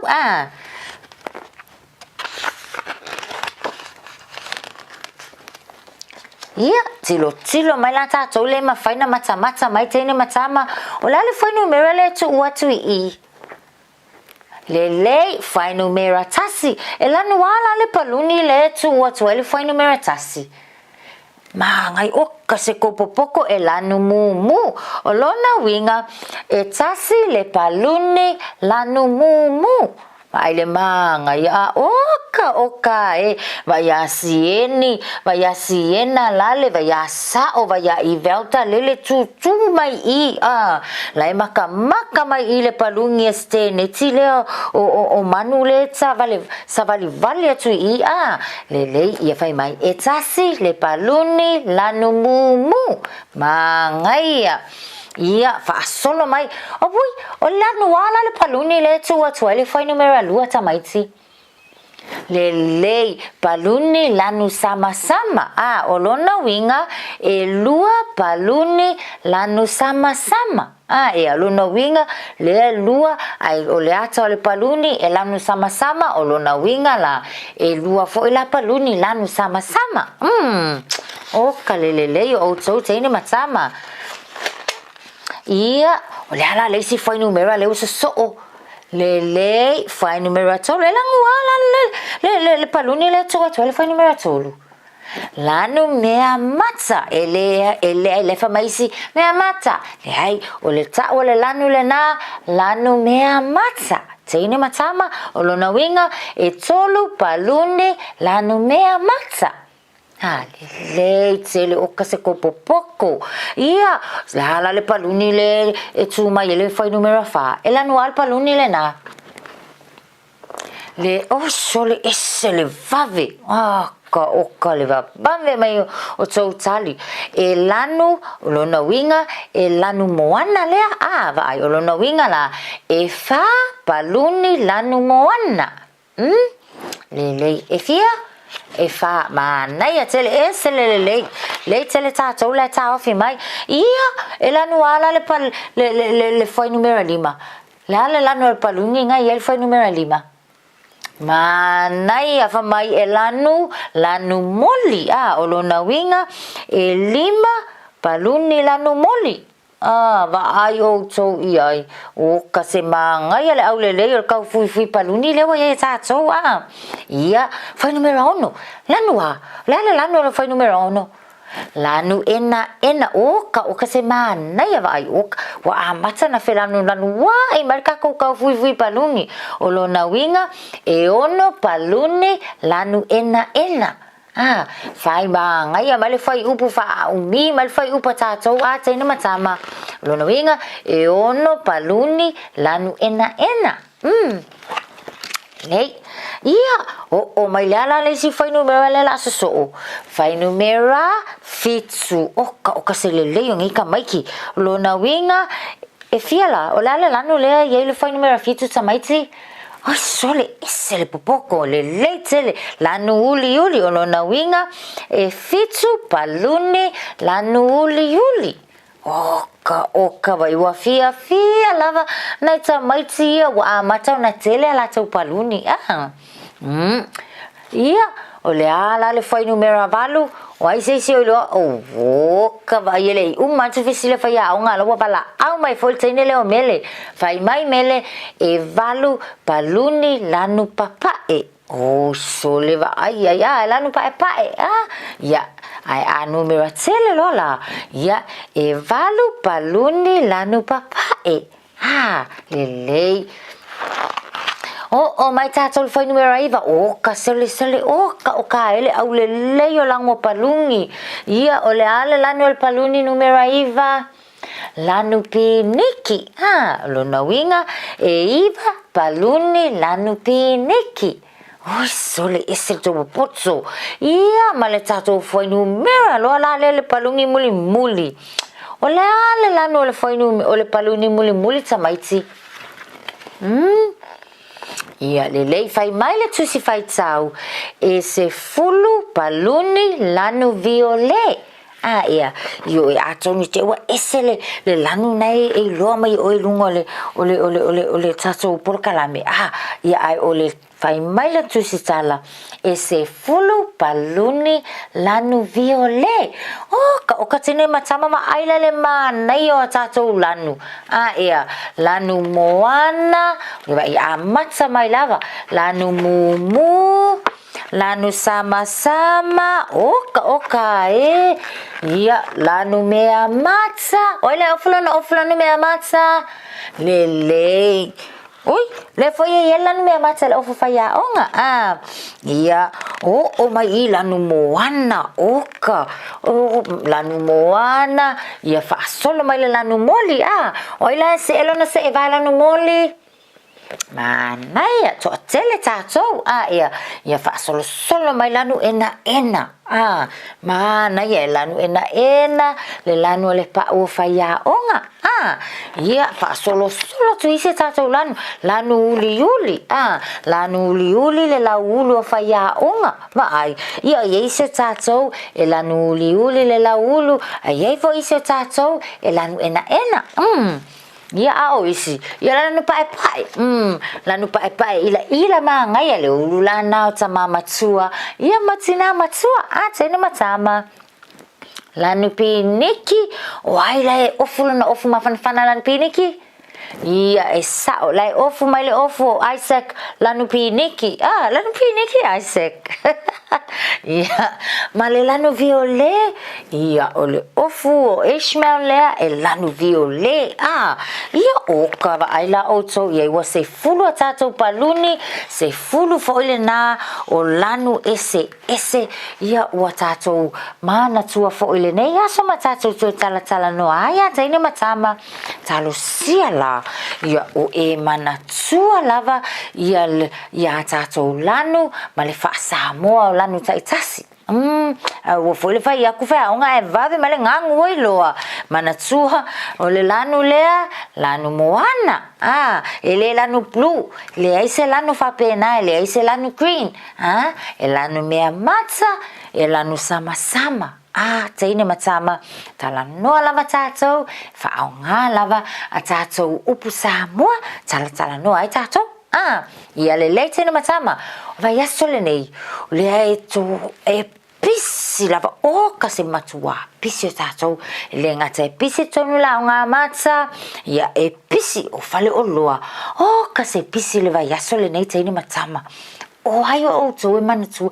po ai ma faina ta o mai o le ala va inga le sa unia tuita so ile fai unga le vai asole nei le wa lainga pisi tatou pisi falsa pisi o talavou pisi atu ai malava le au lotu atua o le ala asole nei te maiti o kapaki uma mai tatou mo lua ipo fai mai lua ipo asotina ai mai le leo lua ipo io e taine matama ai asole nei le WhatsApp pena uma tatou ia tatou te whaamanatu ai foi ia ma whaailoa ia tina lo tatou loto whaafetai ono le te leo le ngaluenga tina le whaia ia so uma ia mo tatou uma lava o te langona la o tae au ia ole whaia isa tatou tala tatou whaafetai mai lava ia tina ia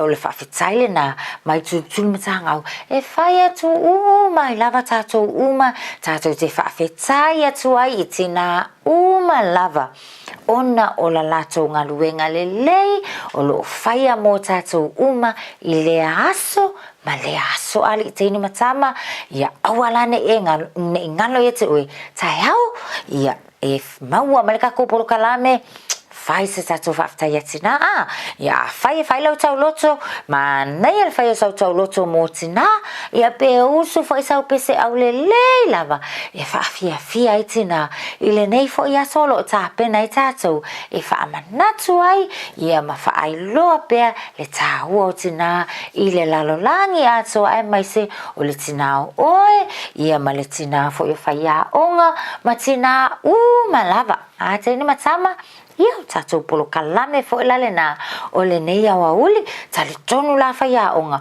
o le sauni e te makua whai rau tau loto pe ma fau se pese manaia ia whaasiva i tina aia a la tātou tala noa tae au ia ma whai e se sia tātou tala a ngai nei o tātou tina o le auli le nei taina matama ia o whale le i le whale o tau a ole ulava vale tonu le taa vale tama po tina ia au aku le whale whai tau le tusi wai loa wha mole mole whai tau se tusi au ngā ia mamana tua wha ai awane i ngalo le lotu a oe whai le lotu le taimi le mea ai whai le tau lotu pese le lotu whai o le talo le taimi le whai le lotu o tau mata mama tina i le fiafi ia po ta mama tina matua foi hali teini matama whai lo malau lotu moe pe ai malolo ma venga mo moe ai wongo fonfo o mil TV a vili atu tai au sia kia koia tina fa mai tina o lenga koenga e moe ia wa le fiafia lo foi whai a onga ia te oi na lo teini matama tātou polo kalame lale nai le nei fo ia wauli manuia tele ia le nei a wauli teini matama lo fatu whaiaonga tātou tue whetaui fo ia tae au ia manuia le aso tō whata maiti tō Just think a minute. It could change everything.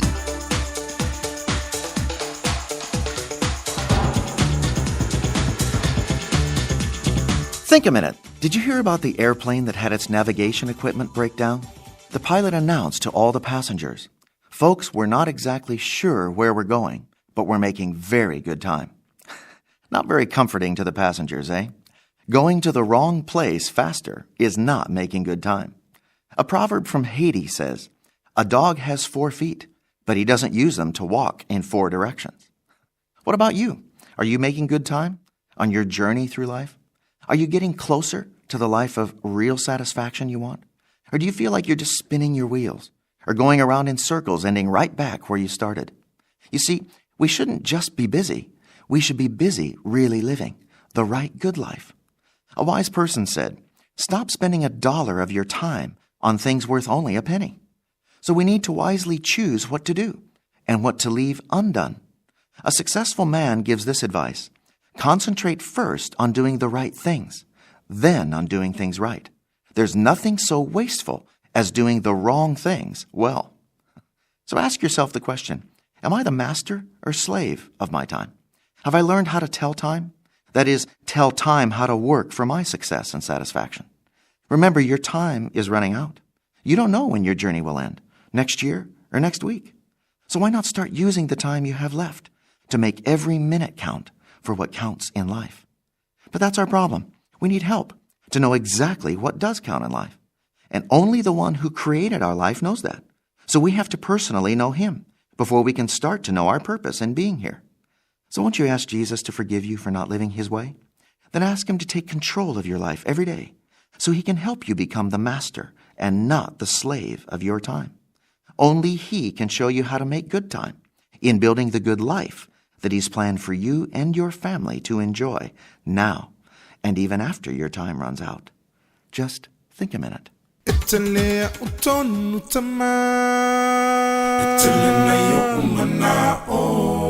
Ai ole tonu te fia faia Ia faia lo fina ngalo Fai mai le pango tanai lo itu Owe Yesu Ia e mana tua upea e a fio ilo mamalu Owe Yesu Tali tonu tama ilo maliu ma eto etu Owe Yesu Mafana lo fai le malulu Away Yesu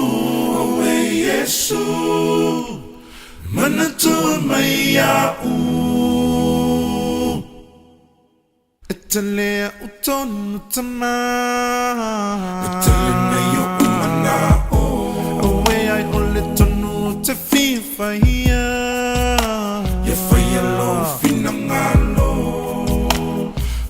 Mai le pamatanai lo itu Away Yesu Ia e mana tua upea e a fio ilo mamalu Away Yesu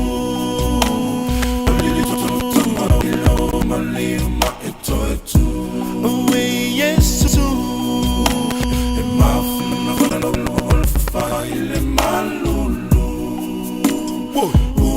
Away Yesu, manatua maya.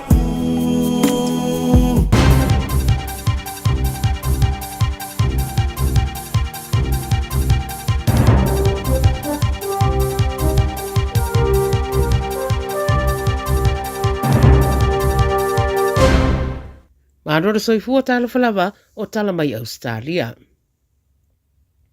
O le soitula i heli whamsinonga i sini, se ali e whaatatau i le hawhina sa sawane i se whale i le tu i se sifo sini, po le toe lima i le fitu i le taona nafi, a wala awane loa leo i le tuatusi Orth Street i Kingswood, e taunu watu wa sa sao a toa le hawhi i le whale, i a mawhababe iuna tape le fui mū. O whaamtaranga mai le 9 News wa ta wai o se tamae fitu su tasi tausanga na tonga fiti ai i le anō fuanga ma avea tua i le wharamai i se tūlanga tinga ina. I le mai alao so isu enga na nafi na pu i nai loa se isi eri e ono su toru tausanga na matua i se nō fuanga na latane ma avea i fo i le wharamai mo tonga fitinga. Moria nei e leo e le na o se tasi se morianga ai le i mawhai na tatala i tua ma e tūra i lai le so i le wham sinonga. E to tasi mera to whao ni tangata o se tādia o lo popole ina nei le aini whale na no whai au whao wau peo na mawalunga le tau ora soifuanga. O ripote le Salvation Army wai no ai o le 25% o tangata na popole nei lusi o rātou whale au se isi ripoti le tamai wa whae no ai wa wha solo ina to a tele pea le a fia i tūranga whainga tā ma lu i tau o le soifuanga o iei nei. O le 3% o tangata wa wha maoni oro o tuai pei meni o rātou rent pe hamara se 4% o lo no nofo i latu ta vale o no whainga tā o tūranga tau tupe. Whai mai le pula le Salvation Army Jennifer Kilcardi e le na o tangata ua reini mena no whai o roa a fie nei whawhi tauri pe tai o le to telefoi o tangata lau tele. O lurusa mafu e Victoria ma olo na malo se whate si maratasi le fua mafu e ma o riputi olo i eini mea o whaaleanga ina ai titi. Si dia malea fe fase lau tangata na riputielo lato whaalongoina ra mafui area, sa whaalongoina latai Woods Point, pe amara se rau 1 kilometer i tu i mātua me le pone. Sa lulu le tolu fast food walu po le to esfururua i le whae le baveao, pe o na whaamania mai le Geoscience Australia. O ripute mai fo e le vec emergency, e la iti nei vaenga o vaia le iei o ni a fianga o lea mafui e, au isi whae tu na whaalongoina i au fiai i a Wangaratta, Penala, South Morang, Hillersville, Yarra Junction, Madago. O whautua ina i nā tau e au mau i whae tu ia i a alo fia le uia o ni whale o iei ni mea o whaaleanga ina, a wala mala au o paa u i ara tele, whaapea mawaia e le tise. O se whai aonga ta mai tai rea wariputia mai wa mōria se mōrianga o le whai o ni winga mātanga, ia po o se whai a fōi o ni ngai o inga wha a sotu la whono tau whiusua inga i se tamaititi aonga i le tu i sauti si sifo sini. O leo leo no lātou whai rua sa whai ra lātou su enga i di pote o mata upre nei, e wha peo le tamaititi se furufitu tau sanga o lo au fia i le mata upu a le tamaitai wa mōria e torus furu tau sanga mai se aonga i Lernia e latai Liverpool. Na ave atu i le ofisa o leo i Liverpool ma mōri ai, ma wa whaeroa i le ripote se teimi o le so e tūra i ei fo i le wham sinonga. Ma le tala mrimuni, mo iei le whaamaoninga i le so o le whaia oni fia mo le toe tari umai o le Aotearoa Australia ma se sauninga ma le Olimpeka o le a whaataunu uina i sini ma me le pone. Whai mai le Premier o New South Wales e Chris Minns e moni o le a whaia se sauninga whaapitoa mo le Aotearoa i sini ia ma le a whaia i Tambalang Park.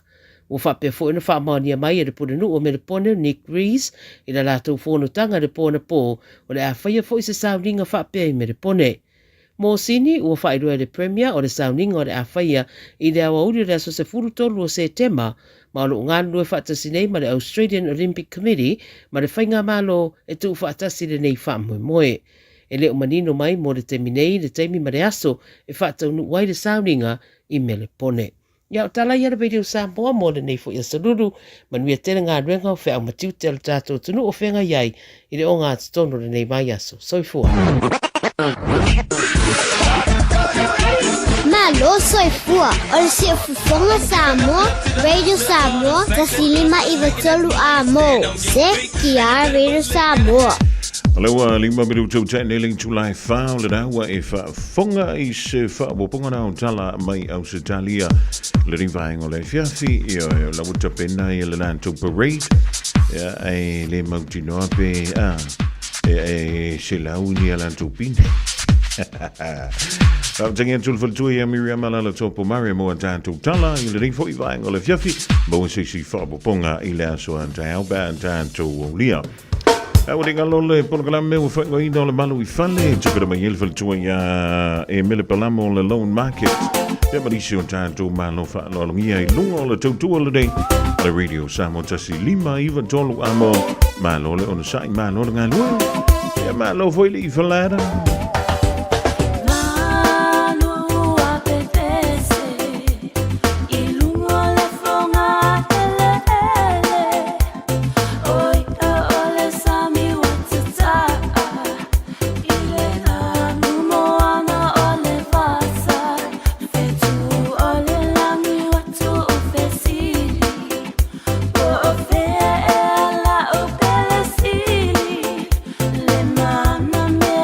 Time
Malolele, Amkato, Pratma Mofor, and nurse. When heart disease takes one of us, the effects are felt far and wide. That's why nursing is important to me, so I can stand strong and support our community in living happy, healthy lives. If we all do this, we can keep our hearts strong for this generation and the next. Stand strong for your friends, family, and community. Check your heart strength at heartfoundation.org.nz/standstrong. E le vā o le sifuru iwa ma le fase furu o tausanga, ma e ngalua i ngaluenga faufalu. Le stara nei loa i le Oceania Career Academy e whaia vasenga i a fiafi e le eise tutongi, ai ai inga whapitoa. Tanga i ane i le OCA.nz mō nisi whamtalanga. O le vitua o lele ma le vituta i ala o ngā amata e mawalunga lana au nanga tau early childhood education po oa o ngā amata Samoa ma le Pasifika i Mangele e iai whaia o ngā le stala ma whaia o ngā langolango wa lava tā pena mo le awa o ina o le whanau. E uti a wanoa o lo o tutoe, aua lai te whaatuai, ai lesi tala nei loa lo walo, kala au mai i le olua tasi, tasi tolu lima, fitu valu, iwa fitu. Olua tasi, tasi tolu lima, fitu valu, iwa fitu. E whaatulanga ai se taimi e te asi mai ai. Tasi lima, iwa tolu, amo. Radio Samoa.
Fianga mola mana vonga luenga le ye fiafi e Italia ile tanto polkalambe masani wo fa ngoina ole malo I fane fi fu le nganga I toe fa tala fantu ile ni va ngola so ila mai mo ele kan tsin leo la fa funga sa mo tono mo to malawa fo le finga luenga tono pi sinisi e o company ma so sentru o lang yolo o ma o mele tanto tua ele ding tim yolo fiafi man ole fa yolo fa malo fo ia le tawa tai e pe ona masinia ia fiafia solulu te tasi au ina antu le polkalame ua fai ngoina o le malu I fale a wale tapreina oe e malo ainga I le tuku singa leo se tiposi a wale whaatawina o se tau falemotu fiafia o lewa mawala tanto filo inga foi male fionga e le faletua ia e mele palamo o le loan market whaatalawantu e mele malo le ngā lue malo le unsa ia malo foi sai fo manuia le I se manu ia ma ngia foi le amtanga o le neiva yaso mana ia le suru mai la ka ma fanga ai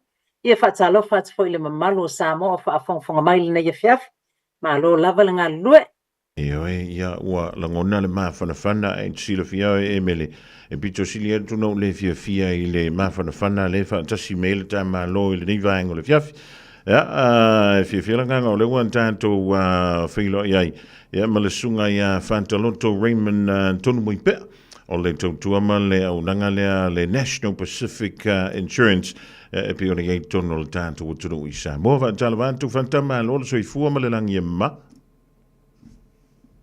ya ma lo so I fua le sunga se manu va talo fatu fo Victoria Emile ya me se fo I malu mal pa I tato tunu o lo fa longo mal tato po kalame nei fiafi ya o fe se va e ngole tunu I nai New Zealand Mesi nei Samoa ia ponisi ho ia tunu o whaalongo mai ia ma lo so I fua. Tanto te tau whai wha malo la va fanta malo le o sai malo le tawantai. Ia atono le mai tau mai ala pa ia malo le tanto tunu le ni vaenga le whapea. Poli o le mo ki ngofu ngingi usilani o le o tanto talano antu le o nanga I Samoa la sunga fanta ai lea whaina lea. Atono le o ngana o tanto mata upu ia le talano ina. E le ni vaenga le fiafi. Ia, e sila fia ia le turu le tau o le ni mea e tau o le inisiua. Fanta, e mwhewna e saunoa, o le ala company I le tengalue ai tonu le tātu o turu I Samoa. Morse fia le tunu o le insurance o le tawa insurance. Ia, o te iloa pene tau anu o sola.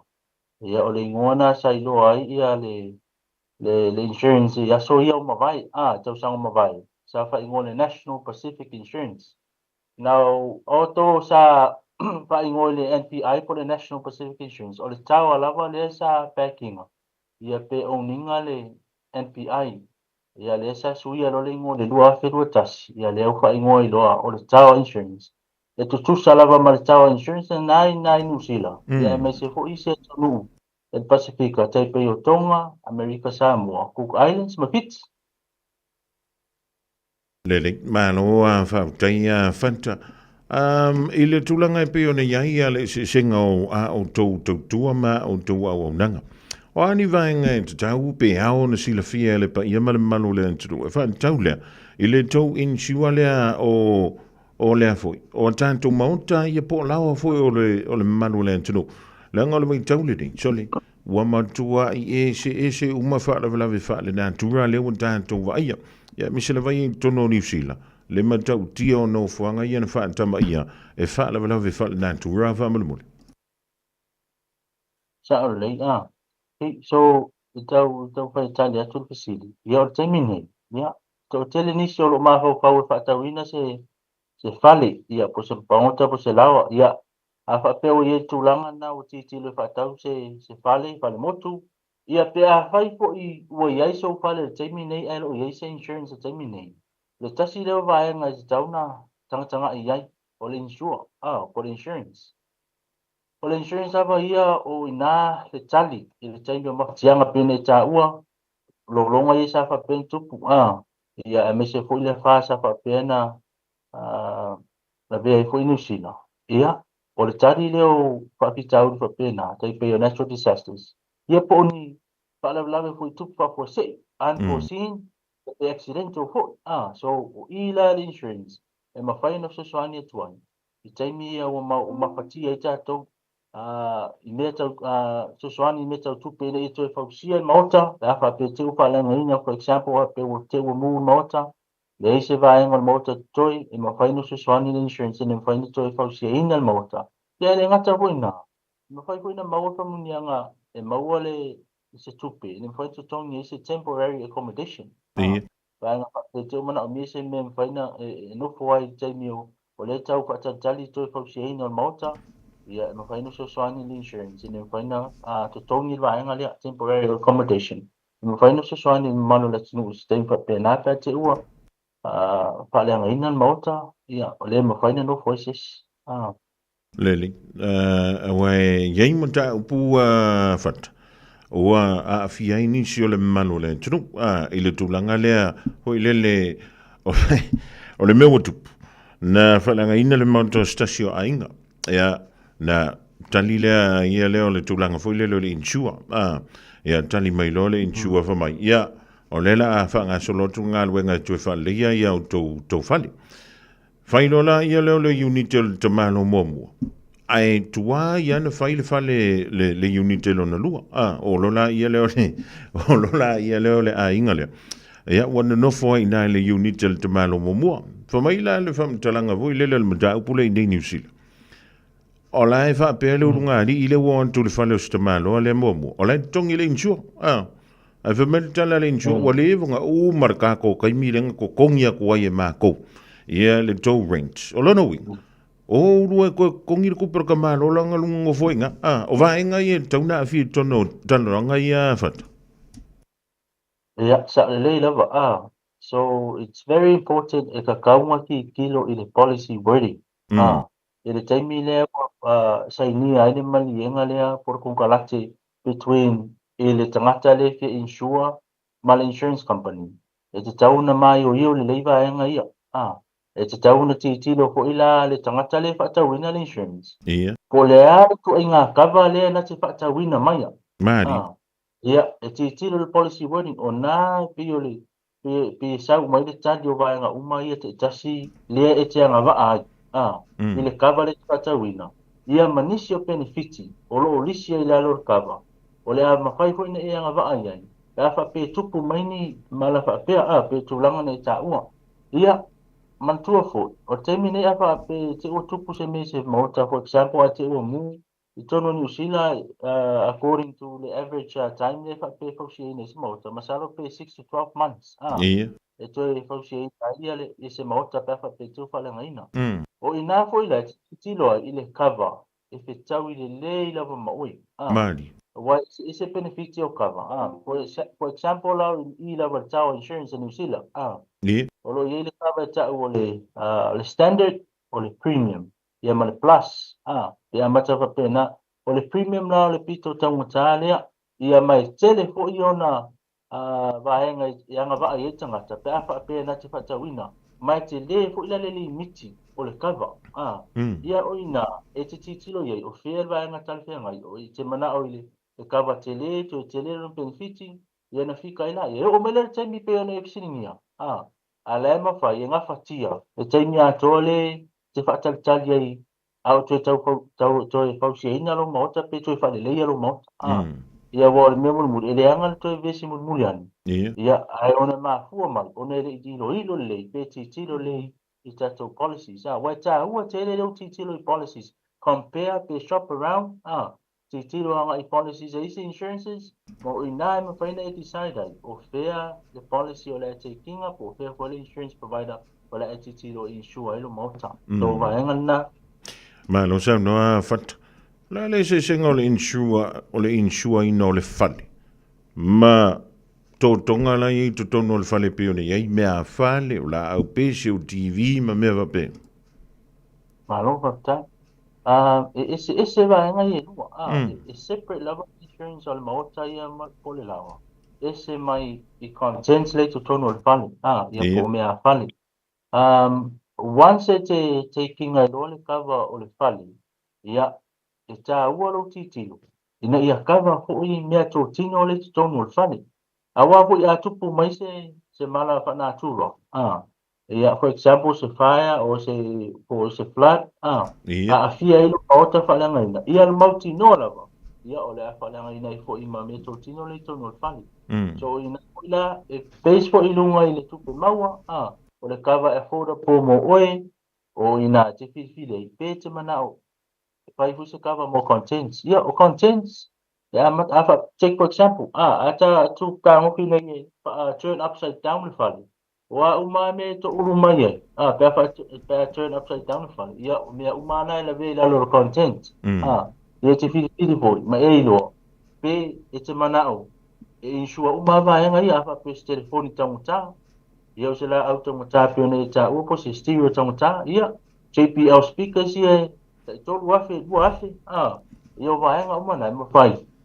Na e insua ina la lo content pa fa pe te fina ngalo ya fo yo mo limits pa fa pe te titilo ye limits for example fa pe se jewelry yo te lo ye na tina pa singa tamo tao la ko tau lima yo jewelry se tau lima ya to no wala ver school wa e mana o specify le item na e mo fai o ma specify e se full wa fe lo na tau awa atupu mai pele loa pe fa la ngaina ala me foi na mau ato atu school wa fel item na yo tu langa fa pena ale specifying alo no winga e ai foi la le limit to cover according to the limits la sa fa pena sa runal policy wording Lele malo fa taia na fa funga mai o to tinam fa le tuam to mai ta fa yo na yeni o to talinga ta is furu wafe o lo no winga to na insua I la o danga le sunga ya fanta ye o le mele man to livat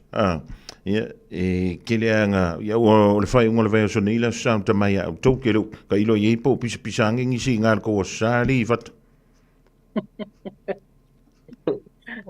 ia le ai kilo ai ai mana kale pisa ko ile via finge ni vat Elia ia ma se pisa mai ia le waka ko ka ngo me ka o ka ringa mfiri au lori ave insua se malo va taia fata tanto foi le titi tu ile insua le fali uma va nga la ve tu tonu le insua le fali e se mai ia ona to tonga po me a fale va mole sila fia le tu e wa le masani tanto ele fia fai kau se fas pepa e ma kwa musu e fai kau ni fa mkalanga la so fas pepa pa wa le mena oi mai me ki sangi so le pe eri ko fa mai le plus king eri o america ri ava ko sangi eri e se me so fina ngalo fat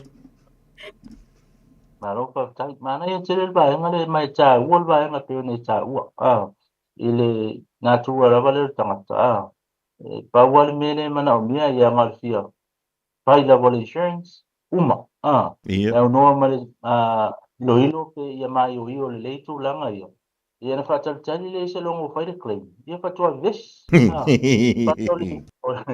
o le si ba nga taua le taimi o tamo fai e titilo nga ile kava le leipe tala fia ngai molo mota e te tauna e titilo nga ile some insured po le tau po le value o le fale le ia taimi nei ia o la tunu New Zealand ia fa pete se lungo le mata website le towerinsurance.co.nz e yai lona calculator lo yai lunga e o ko meki lava once input lo ia le address por no fuanga o le te no fuai e o ko meti lava ona tawina mai le estimated value o le mauta le te no fuai mani so it's a lana tilo tato po o tala fia ngai le value o le fale na o le sami po le value o le fale ele o le value o le fanua ele o le value fo I po le market value le ai vai ngana na tu ese fa mo mai ma fo tato ele o le market value e fa tawina I fale le ai ele o le value fo o le fanua ai o le value wa ia e toi rebuild ai le fale pe replace a toi le fale da fa pe te mo tu po se mala fa na tu pe a fia ko se vai no pe na no fa se claim so all features uma tono le property for example afa pe o le driveway o le retaining wall ia po se pool po yo lo ia te tono le I mele le fale ia o vai nga uma na ela vea uma la lo le fale mai te tau na fia I le value le e te mana e insure lo mota so vai nga na tau na na fo na ma fo ta to o le si vaenga o le excess e te titilo ngai le excess le taimila lea e whai e le claim pe pe te ua whai ina submit au claim tupu se vaenga i le whale submit a claim lalo le matou policy e 5 options o lo available e mawhai ona e whiriwhiri mai ai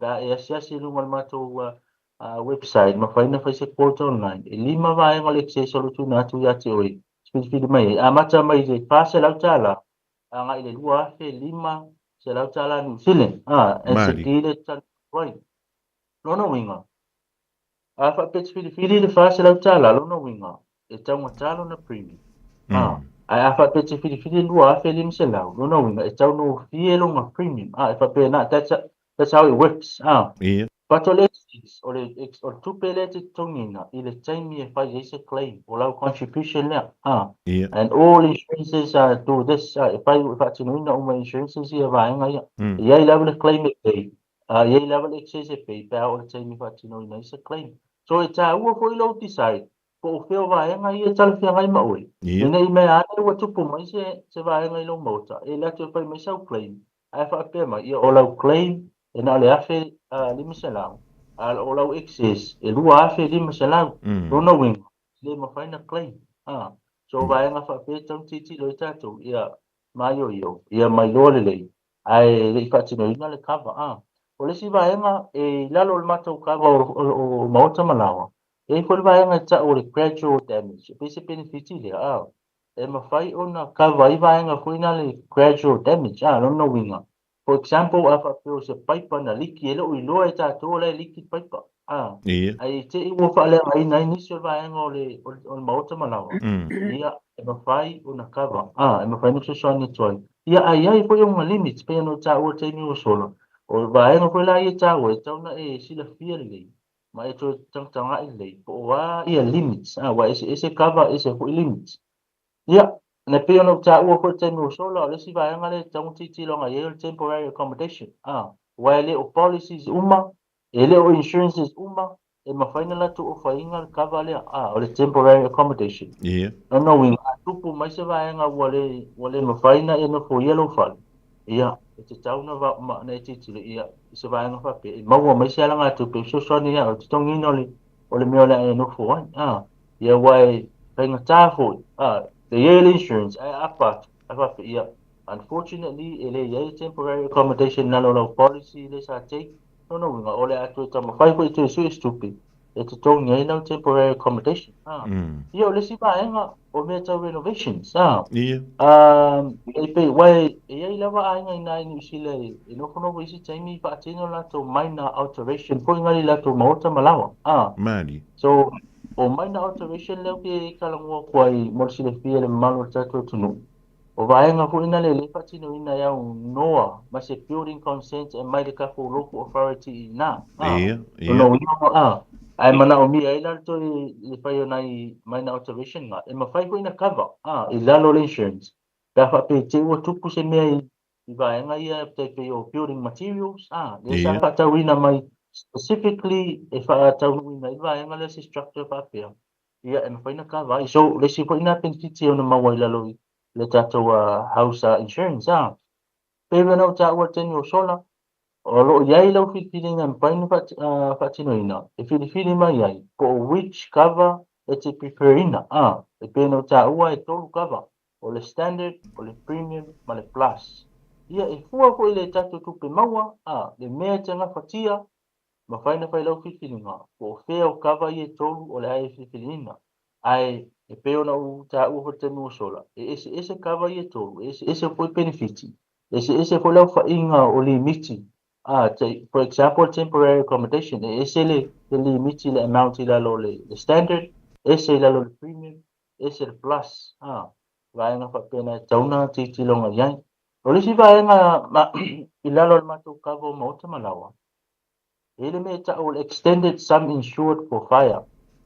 Pate ta inga. Te ua tupu se mu se maota. Se lawa. Te ua se lua se lawa wafelo na value. Te ua mu. Mato whaia tusu inga. Mauti noa. Ia e sao sa mu. Ia te ua whaia whaia. Ele ma whaina to repair fali. Ia ma maua. it's actually more more for the tupe e whaaluina e toi whausia in mota e mawhaina matou te tōngi atu 20% o le sum insured e lua se lau ake on top o le lua se lau ake lea nongo winga 20% payment le toi pay atu lunga atu o lau sum insured e pe sosoani ai ia te oi toi whausia ina o lo mota manu lau so nisi nau vaenga and as I said for terms and conditions ava ia apply Mali. Tauna na titilo le tato I vaenga whapea wa ese uma insurances ese fu vaenga o lato benefiti ila no tato kava au pe mi vaenga iu ta ua I tau suswani ai ina I ese malama maango malo tato tunu o lo whanonga longu mai e winga fu ile ta ua ile insurance ia mai se fu ni vaenga te tauna titilo nga ia fai ele decision fai ele fai unga ina ia mawhai ona se lau pasene pe ngā whatia le kawa le whapena teikinga take il taimi e tupu mai se mala pa nā tua po se si vaenga e accidental or unforeseen alai ngā whatia Malo sa noa fanta ai ale tūlanga vo ilele wā ke ia uwha mai ko inga loma ko e ka fiaru sa a mere wha amisia ko ka ko pei mingi o ngi vai a so por ngi masi ngole a sau fautuanga ile vai ia malo whaftai ia e no tāua te mosola e tāua le insurance Mali o le taimi lava e misi se payment o le a whapeona whailoa atu I le malu mala tunu mea ia o e latu ia notification whailoa atu ai o le misi payment e iei ko la le piriota e watu tō sunga e pay mai le payment e ua misi le premium lo misi a whape I te ua watu notification I le ai lava le pay inga lava cancel all insurance ia o le taimi lana e le to impanta mo so swan as soon as you cancel all the policy ia o komeki ia e le mfai ko sa me se claim pa fa pe te o tupu se se vai ngai I mota malau so e ta wala le update o ka ko pe nei ina ia mafai no so swan ia to mato tu langa fa pe na pe I se vai ngai tupu le toi foi antu lo sunga fatai se taimi o mo e mele ya tonu o lea le fa le tonu lea o le tulanga foi le o le afaina o le monta I se fa la pila o na ye le mu pe ona e sa no voi le I le tau o le monta foi ile pe ona ngalu me ile sunga ya fata e mele va mon ya man ia te le fsili faftai a se manu faftai foi fatsa mo le fa manino lai titi mai le mamalu le tunu ona o me foi e tāua te le ia mātole on the finance site. A whaapea e o la ofia whaatau sau mota, po la foi whaalelea le mota, e tāua te le ia I le cover to make sure o la sufficient, po la lava le tātou cover in case the worst happens. I guess o le mea lava le tāua ona o mea whaapea e le ai se tātou control e ai. So these things happen. And it's a peace of mind more tato. It's our tele, especially for first home buyers. While it more selato insurance for home, for rent is a moto sesi. So when you're looking at buying a first home, I advise my customers to make sure it's in your budget. Yeah, including lo pakeki. This is one of those compulsory cover. Ona o lai holder le bank le lo mota as security for the funds le au mai. So therefore it is an obligation o le mea te sau na whaamaulunga ina lo na tāua o le make sure o le ile tātou sufficient cover pe o le na sau no iei whata ia make sure o le ile cover wa le si mea e sau o le bank a whape whailo home insurance there must be no exclusions.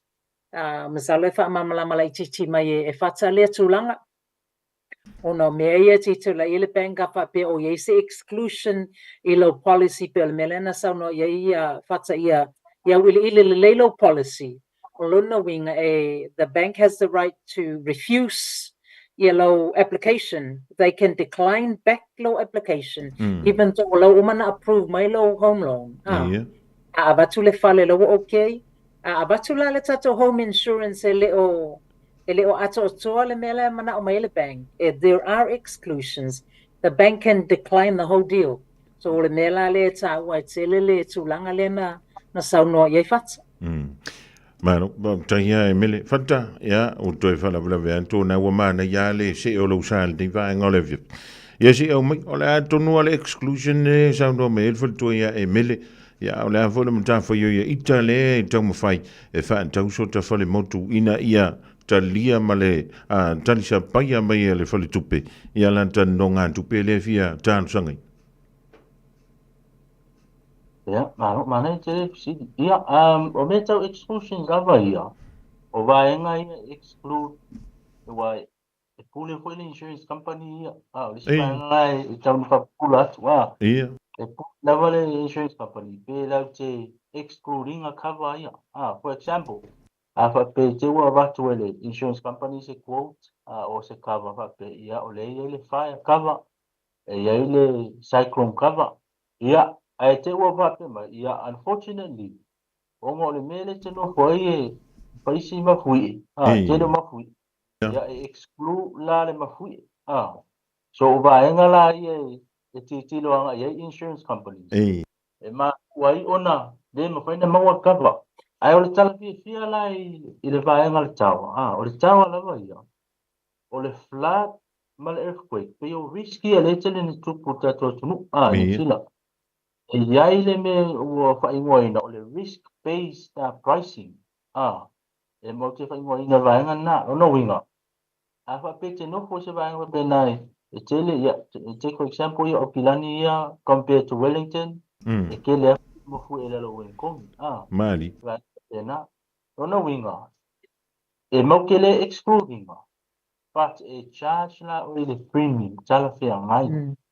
Ia. Nga ibayangan na which is why yo le ita o yo le risk based pricing. No winga tau mo fi atu le price o le earthquake, le cover earthquake i Auckland compared to Wellington. So why na ia ai ita o pe no ta o le Victoria Emily. Vaenga fa pena ia ilo le la cover ye malam lama po va nga uma ye exclude mai. E tai pay for you o vai na funa le fa pe tele le perclavi la area se area le te alala ia e ono limiti foi le cover ia pe totally exclude mai el vai so te taula na e ti ro ma tanga le vai na fa pena ina e malam lama i me ane o e fa pe okay ia le wo cover ma lo fa ia o te fa ile claim ia le cover pena tato ia ia tau fa mamla manga ia ma lo fa taia fanta oi ia tonu le wo marino le manto le vai foi le mata u pepe on tau fa pula mel fal tu ia e mele i le riva ngo le tanto fiafia wa le meale an tanto oi na ona va ia tu foi le fa mai ko ia o le sain to ia o le sain o le visit na e fa tau ia inga ma vai nga umana ko mo musu ale to te le tanto e fa tak fa mai si o mea nga e fai ele si vaenga le. Ia le mea lo to muli ana wa umana sain. Oi, ele ki o fo ia alu ilunga le tau o fisa mene i o lo ia wai. Ta ilo fo ia ele stress o le niva in tau so le lit ka un kaarso i fuanga pe kusam le mea le fea ngai maloi. Ta ia fanta emele. Ia tanto wanga ia tau le kiwi built ia mo i lanto ia fata wina lanto fale mua. O ani vaenga vo ie anga va aile pa ia manu le entunu e aona sila fiel ni vaenga le viafi. Ia, whaapatai seu manu, tu sa o mea mua lava e saona sila iai pe qualify tātou for the Kiwi Build. The first thing is you obviously must be a New Zealand citizen or a permanent resident or a visa it may have conditions, but the bank can consider that. Also, you must be 18 or over. You must be working full-time. There are some other options available. And also, you must be a first-home buyer. Madi. In Makago, maybe, you will not qualify for the Kiwi Build or more. So you must be a first-home buyer. Whether you are eligible under the income, income qualify. So if you are a single applicant, na o le toʻatasi o ele apalai e le aini o walo, your income cannot be more than 120,000 a year. Lona winga e lalo ifo le se laulua sefuluafe lau income i le tausaga. A whapea, you are a single applicant, a yaini o walo, your income e te tawaina i lalo o le se lau lima sefuluafe i le tausaga. A whapea e to o lua o more applicants, a yaini pe aini alo pele ai, o le income e te tawana i lalo i fo le lua sela wafe i le tausanga. So those are the main things e tauna sila i e tātou whether you qualify. Ia ona to a whaasolo i lole i lesi i si tūlanga le whaasolo le paperwork me whapea. Leli, malo fa o lono winga lai fi wala na fo le lo fa le fa tau le lo i inve kako po o i pool po bluff e maua i lunga fa maua a emel. E maua lava wa ia systems e te saona mato wo ia e su ma me whapea ona e will come up o le me le tā ua I lava le let's just be upfront ma whaamatala le le tato situation ona wana I loa le po le ale vaenga that will meet the requirements o le tūlanga le finangalo ai. So it just makes sure we're not leading you down the wrong pathway. Iena mawai leo le o fele mele finangalo yai. Leli, o ia ni process, ia po ani vaenga e ono whaatino a wala vale le afu two-star sanga le Kiwi Build whamulmule. Patai. O le me mua lava, you need to apply through Kiwi Build. La ia le lato website, kiwibuild.co.nz. Yeah. Sila na, you must first put your application in to make sure you are eligible under the Kiwi Build criteria itself. O ngā la koe for you sign off inga le tūlanga lea. Maua mai lo leo lau application wa umana approve mai le Kiwi Build. Ia ona tātou whaatala noa lo lea wa e te tau na avelau application to a bank. Wa le Kiwi Build la tau pau lava le la tau tūlanga le la whaasolo o le make sure you qualify under their criteria. O le whaatu peina o le tātou whaamoemoe. Ia o le bank lava e o iei tātou wa oma mai loa I, then I'm happy to have a chat to you. Ma whaasolo loa tātou pe lava o me masani o le tātou tupe maua, ia o le tātou credit history, o tātou bank accounts, pe fia foi se tātou deposit la iei le taimi nei. Whaasolo loa le o le tātou application e submit I le whichever bank le e mawhai mai iei le tātou tarasanga, along with the avei le ama le tātou approval le wa mai le Kiwi Build. So o mea la ia e na whaasolo I le o le tātou pre-approval, ona toe foi lea back to Kiwi Build. So there's a bit of a going back and forth, but I guess o le mea mua lava ia determine ave le tātou application po le tarasanga I le Kiwi Build. Mai lola o approval I o, ia na whaatala no leo le, either your bank, your broker, or myself. Ia na tātou titiro le, submit le tātou application, ia mai se tātou approval nei loa I le po fea e anga I le va aingo le tātou whale. Lerik, mahalo sa noa e mele. O ai to inga whale, o le maua I la lo le au nanga lea le Kiwi Build. Mana ia tele sili se manu, sila I le website le Kiwi Build, o le tele la, they're all new builds, sorry, me mua lava, o whale fau uma lava, there are no existing homes. Yeah.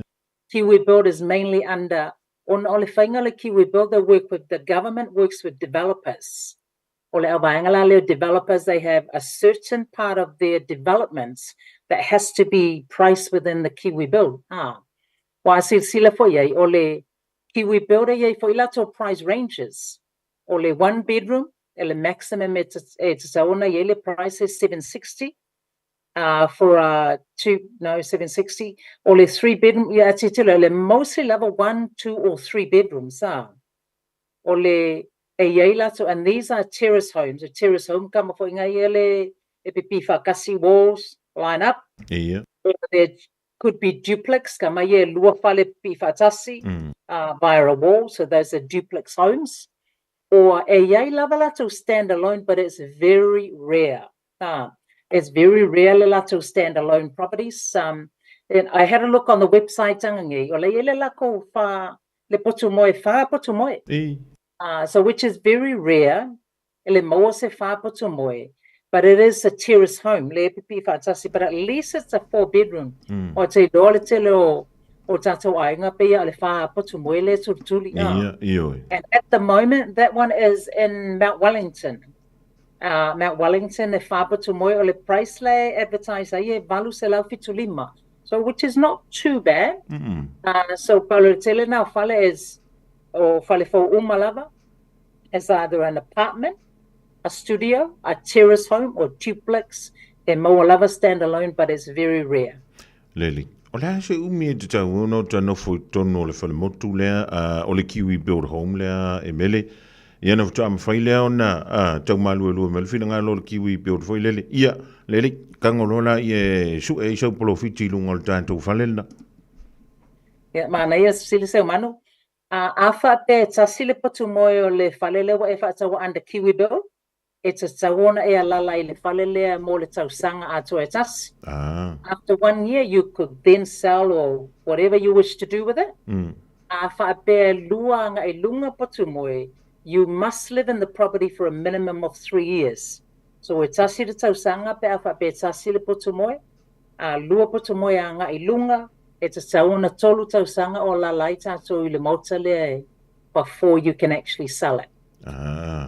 Lono winga la e kau kong I foi le makau ngofongo foi nga e le fa pe le umaloa ma ia fa ka wisher ka ko falele so ska ko pongesi e ka ko wo sisi me ani e me Mana ina sili but ole teme le usually if you're working with me my advice would normally be o te lo le tele o tato mamalo le tunu e prefer la vale stand alone tele o tato ainga o mai ma ele fa la vale le si va ainga le o tafa so Afa pe o le tolu tausanga, I would usually work with families and say, okay, it's ole go le tato le tamwhai reduce le tato mo kesi a lot quicker.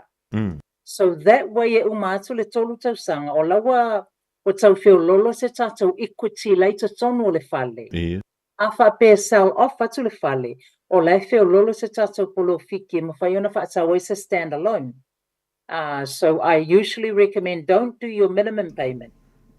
So we'll have a look at a way in Fayunga speed up let us pe mengi, reduce the capital within the 3 years.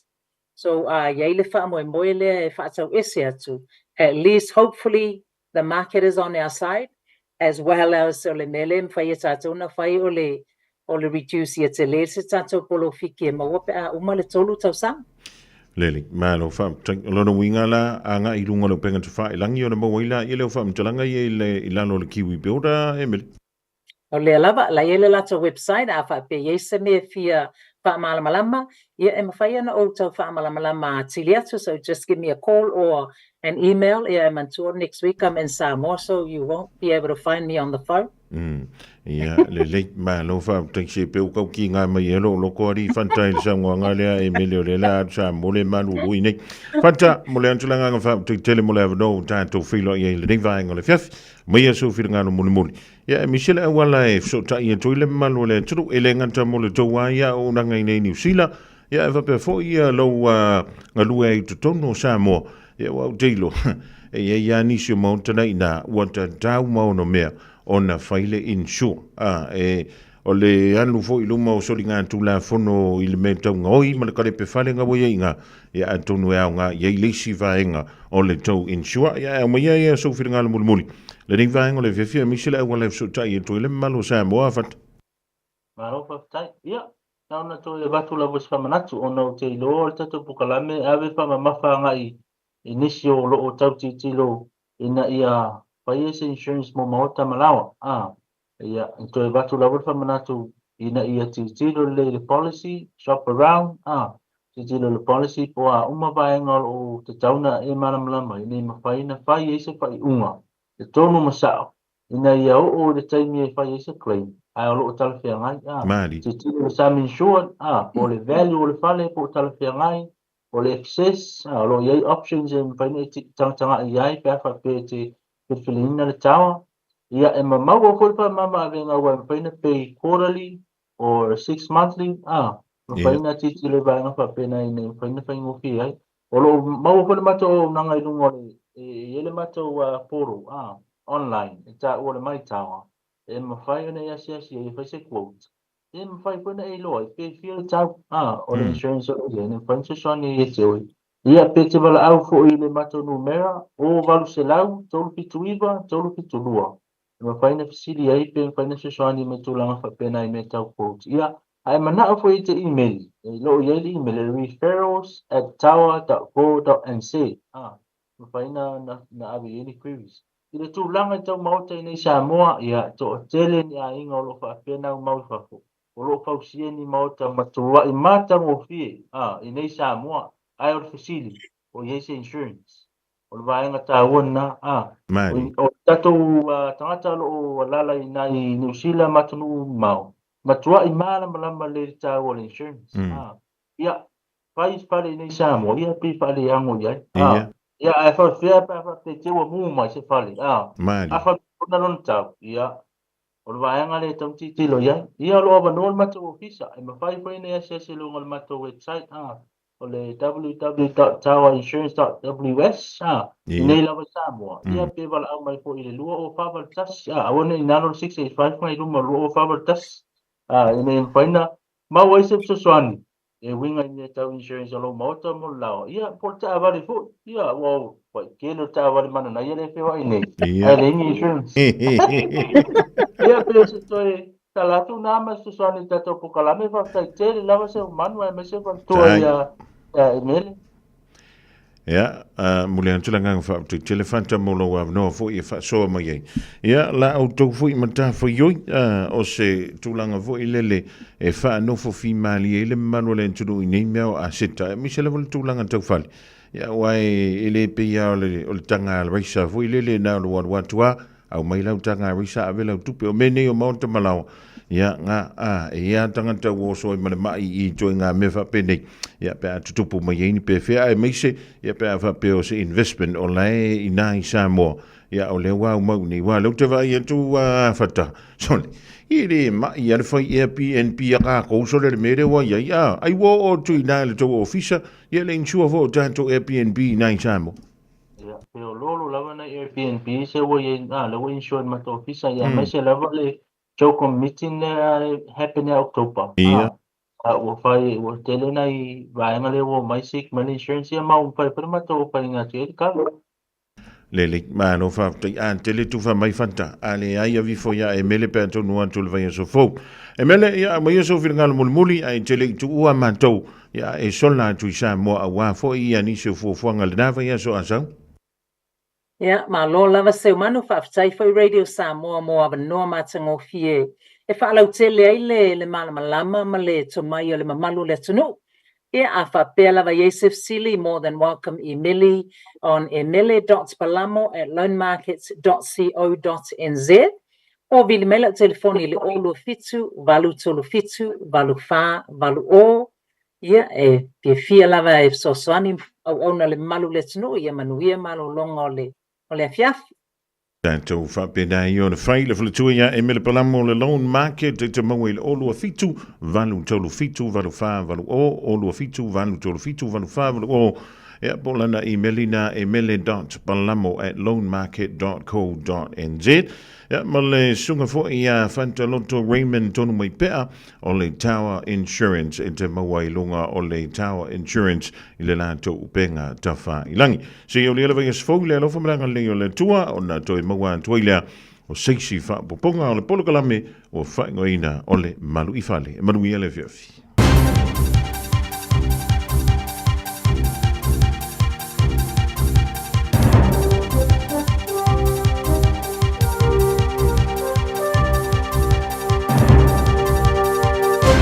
In this update, Oranga Tamariki is scrapping contracts for 337 service providers and reducing some others. It spent $577 million on contracts with 554 providers this financial year. For the 2025 financial year, it expects to pay at least $438 million to 480 providers.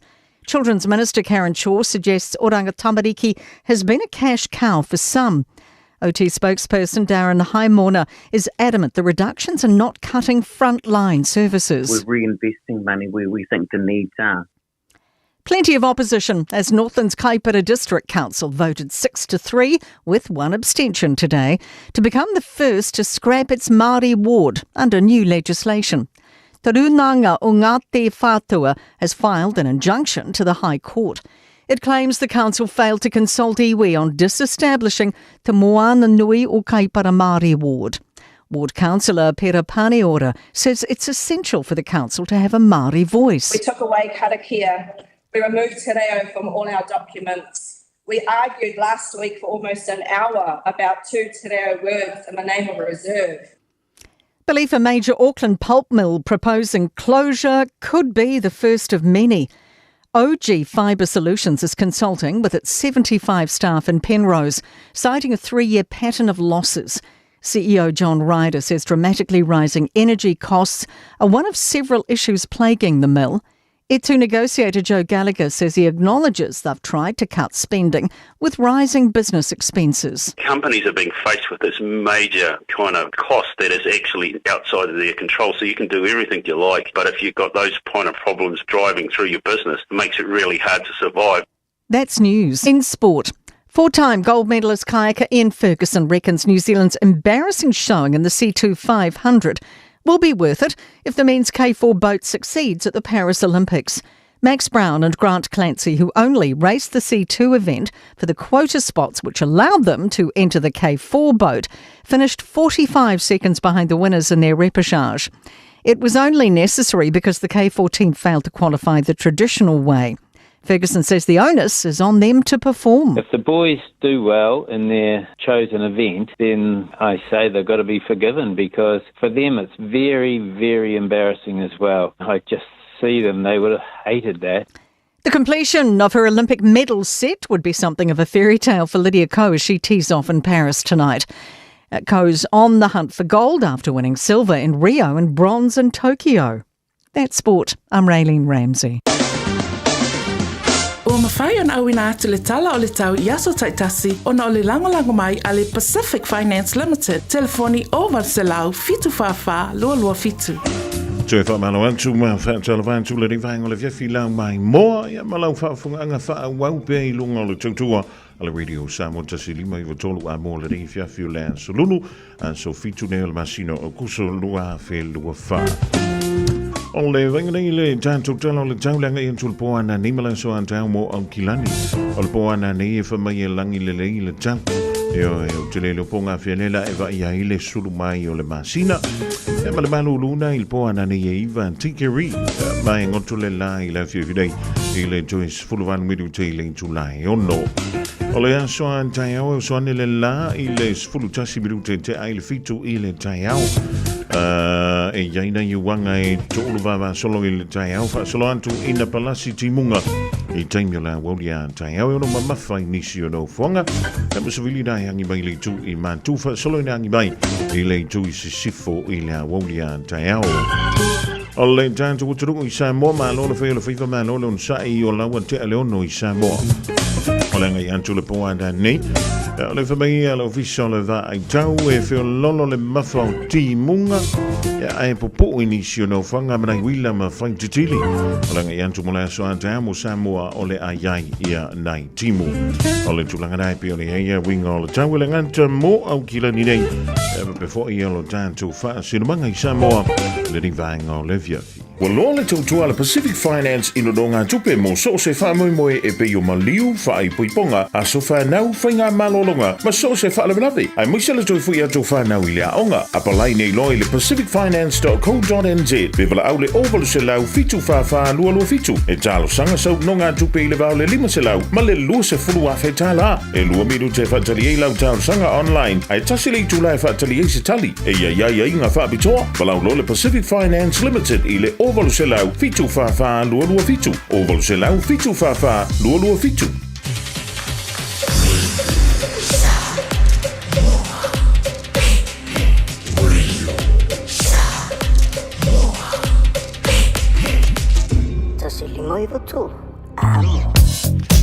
Malawantu ma fa talavantu le pia malawa tava le lungo tanto wala tele le fo I vai ngau le fiafi ma lo la vale nga lui ma lo fo le on sa ye le umola sulu ole sol tupu nei le jo company le jo nga no nga fo nga ole ATM na ka nga felo ye lungo le tanto wala tele fisi pisi le ding taimi ole fiafi Ilanga imaile Albany mo manu kaunei ilungo le State Highway 1 Jasili tulamba le 2 minute le umi te salfa yai ma musika ma yai Alanga yantu mai manu kaunei mo Albany limas fulma le fami minute On tanto wanga imaile ina Helensville langa ile city Also mai na le State Highway 16 fast fululua minute Alanga wantu mai le city mo Helensville e tulamba le jasili minute Ja, de two more manukamnele State Highway 16 also mai ele tasi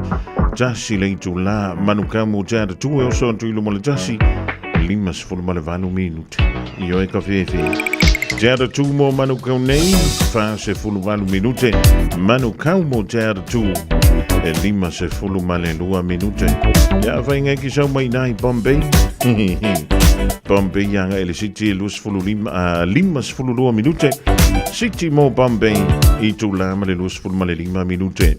Ole wan tu maleva lele imanukau e se fulu malevanu minute. Ole sawa ye mai manukau nga il maleva lele se fulu male tolo minute. Manatua e teo ti ile sawa ngale muilo fa tuta. Wa ye nefu spa ola passe se Michel Fanda. Da fe oneng tu te malanga fa tasile. Ning vaenga ole fiaf. 24 hours a day, 7 days a week. Radio Samoa streaming live on www.radiosamoa.co.nz. Sfulu minuto tenele tulai limba. Le fiafileo le solulu. Ele tutua la Radio Samoa tasi limba I tolu amo. Ole koe fala vela vea tianto oi. Ai vai. Awe kiso onga sisila lunga le awa. Wa le mea nai tupuele la vea o lau tapan. Lua misa I mamanga. Ia pele koe kalangoa koe matenti. Ai pese malosi. Mamana tua. O fai asi le voles.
ia e whātutu atu so o manatu.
velo velo ole seila.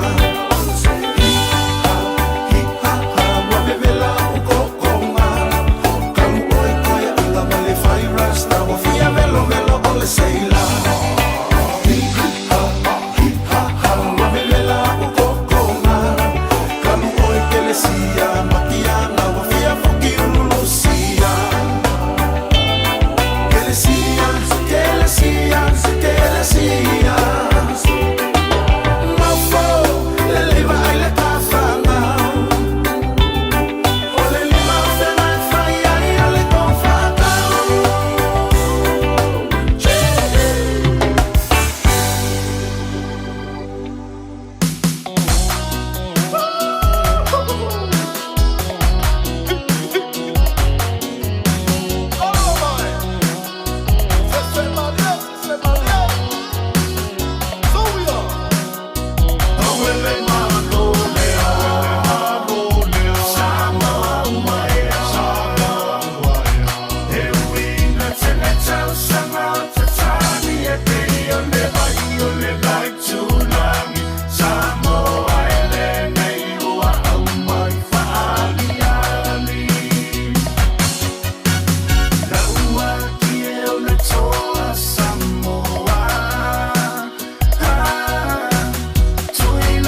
Pravivianga molebana vonga wenga ile rivaingo le fiafilenga trinleonga se singa.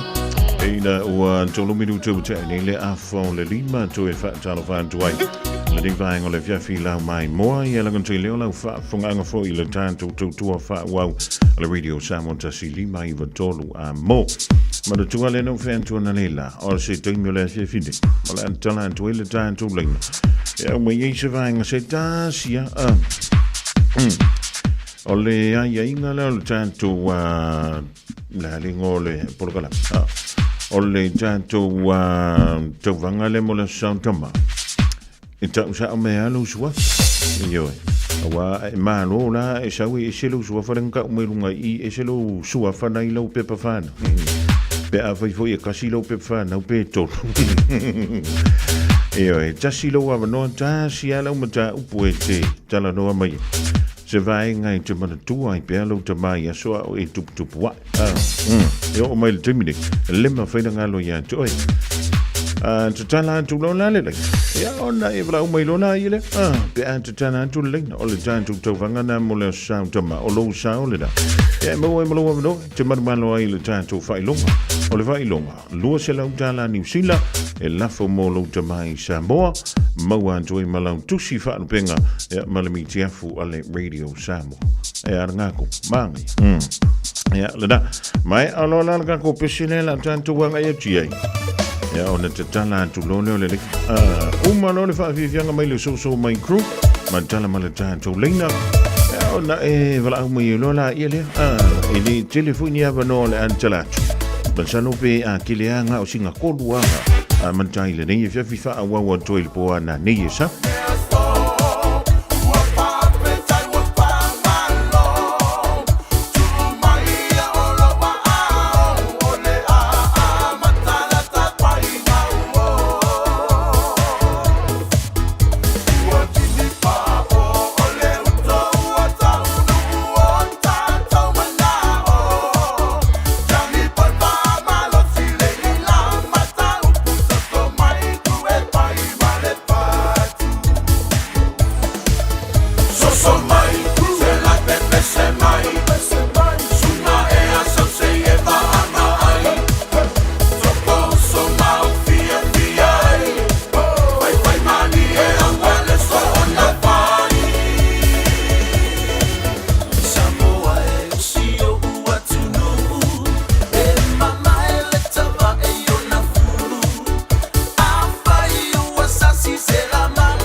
si fangmani na le so mai crew le vai ngole fiaf.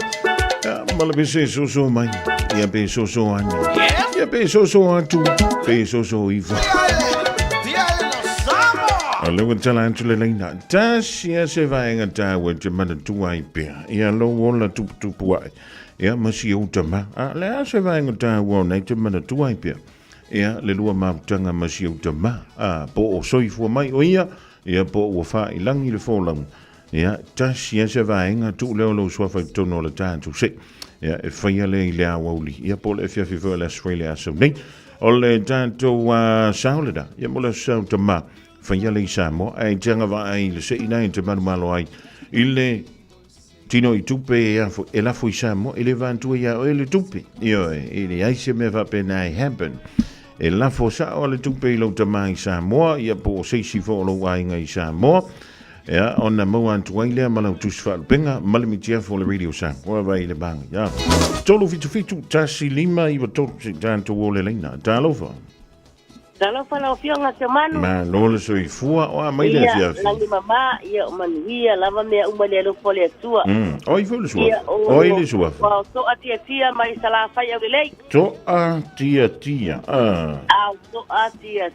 To ia au to o sa i mai o le ka wa. Okay. Ka kusia ku le no suafa. Ia le ia to atia wa isa. Wow, ele wow. Au to oh.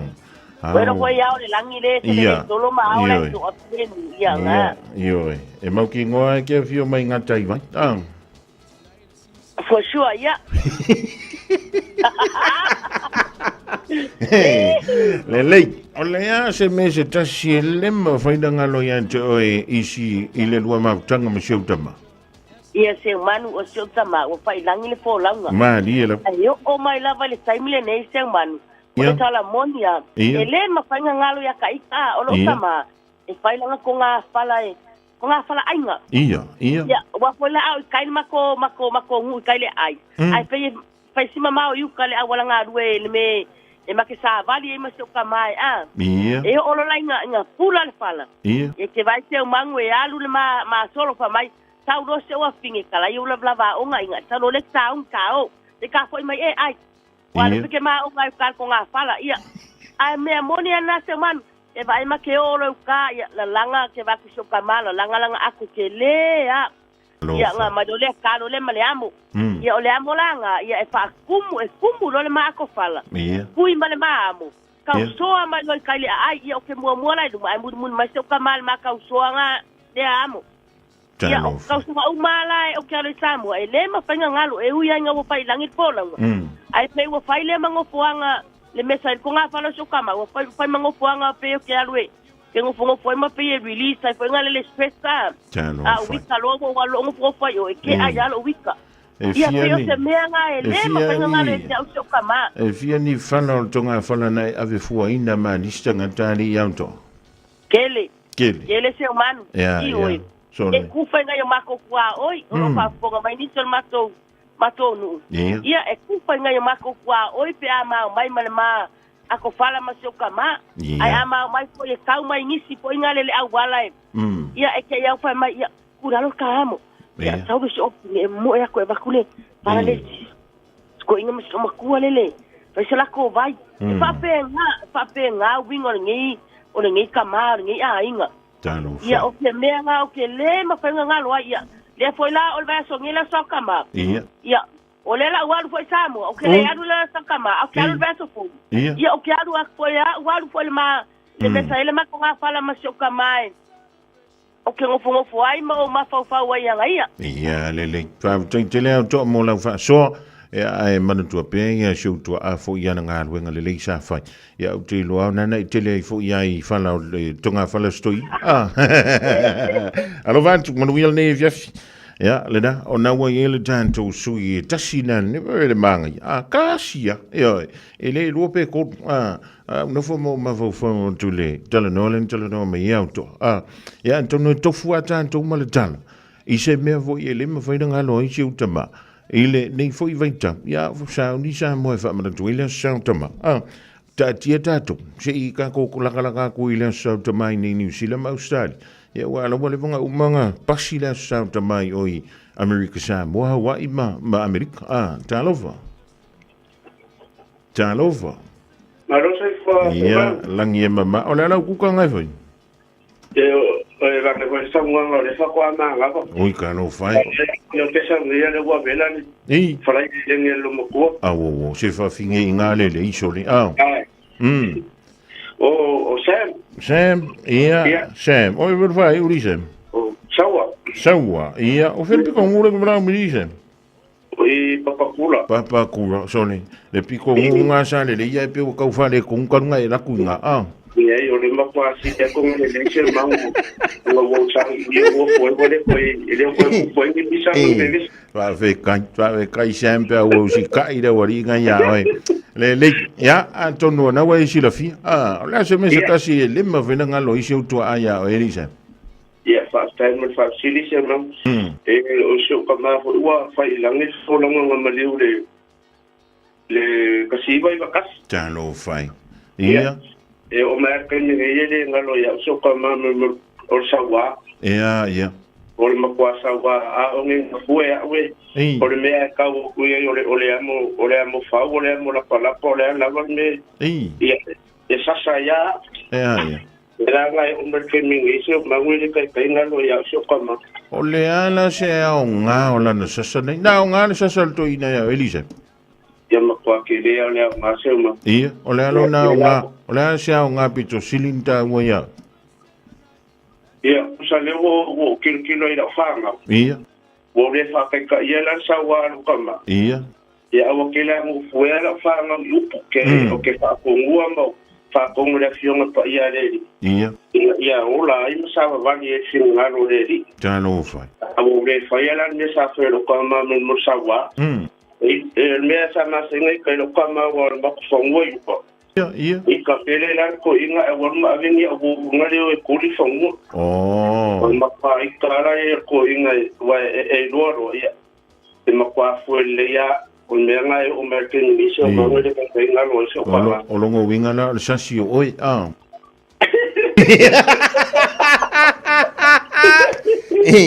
Sam alova fa fa e o vai le e au ngā te lele mafuta ngā tātou mō tātou tamu. Ke lau vea kua me vale ko ngūna mafuka ngā tātou mtida. Langa laua pasi na sao. Man tō wala sao tina ale na whai ele tātou tau wa ngā siva vuni. Iyo, lenga o wa aia koe.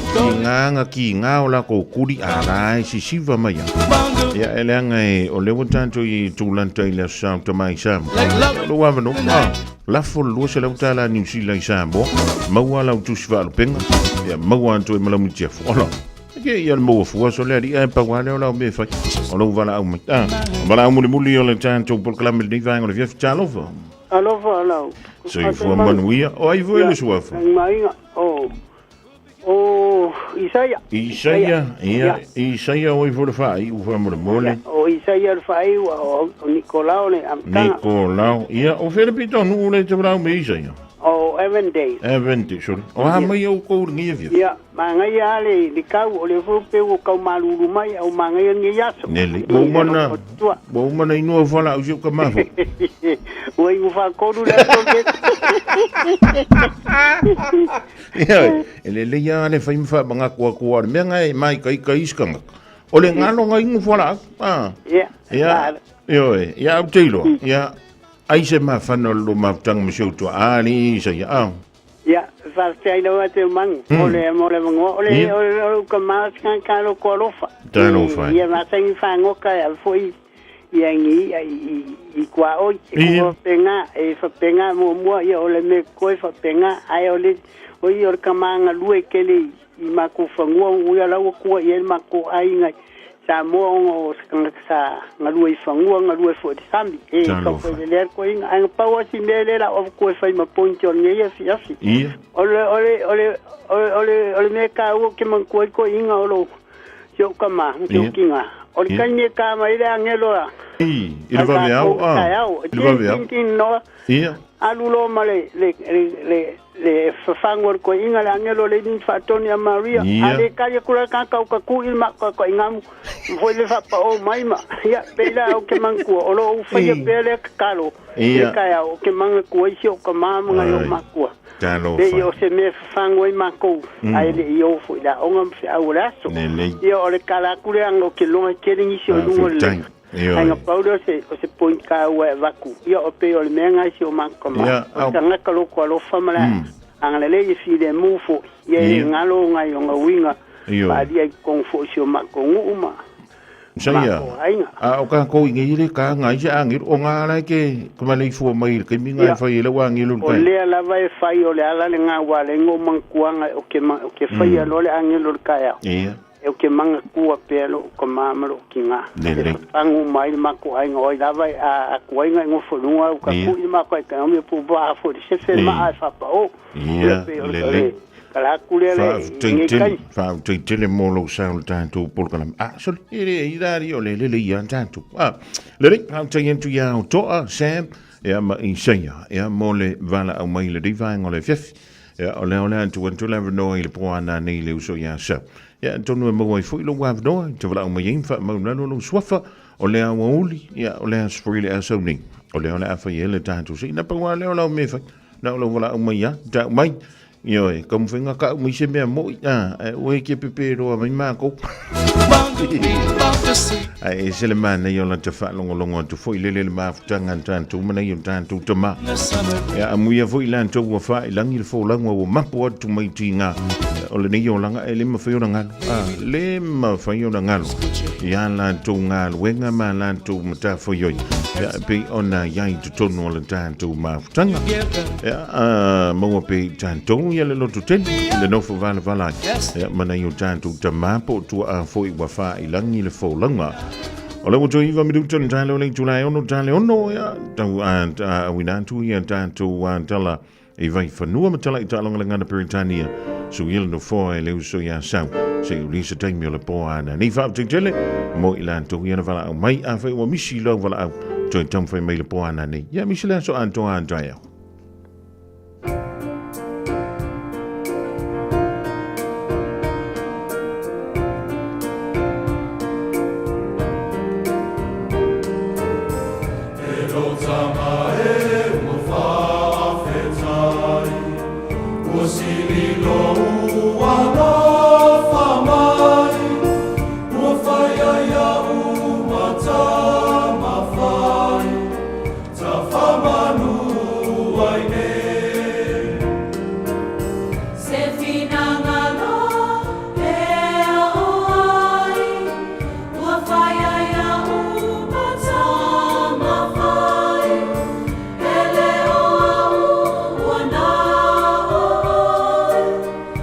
Fama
se tala fia nei Samoa we nei stautua ma se unanga family noto mai le Cambodia le City Car wa tu si tasi lua Lincoln Road Henderson te maua iai le tele o tawa la poa band e o foi tatu tawa la iti tadia foi la to fa le tonu tongi e talafo mol tatu cashback a tatu lima se lausi aga ia tu le lima fe tala fe so te mai ulungia Peter Pernanto le numera all wa tasi o volvalu fitulua pe amana mia se tawa le fo molo ainga i le tau malulu City Car done and said Talofa Samoa, o Ateshna Ryan, o le Licensed Immigration Advisor mo le Auckland South Immigration Consultants. E visosoani mo so se tua ngā visa e malanga mai e New Zealand po o se tālia. Telefoni mai nei loa i le o valu o tasi o no valu wha fitulua. Po le olua tasi o no valu fitulua tolu o. Radio Samoa. Taslima iwa tolu. Amo. Ua mawhai o na aura tula polo kalame le leimo o ia so taitasi o na o le langolango malo si le whale maliu a se halo le atunuu o ese tātupu Funeral Directors i Manukau City. Pokalame leimo o he talo whalawa. Nau whaalo longo si pokalame sa whaatala no eina ai e tangata popoto i taitununga whaale lotu.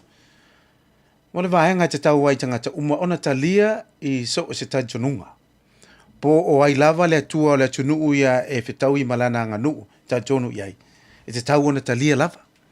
E mānaia whe lafo inga, ona manatu le leo nei tangata popoto le tuspa ia, o le au kersiano.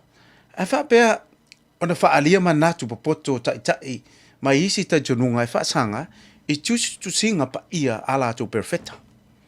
O le whale tonu i lau whaalongo, ona ua pe ia langolango ina le manatu.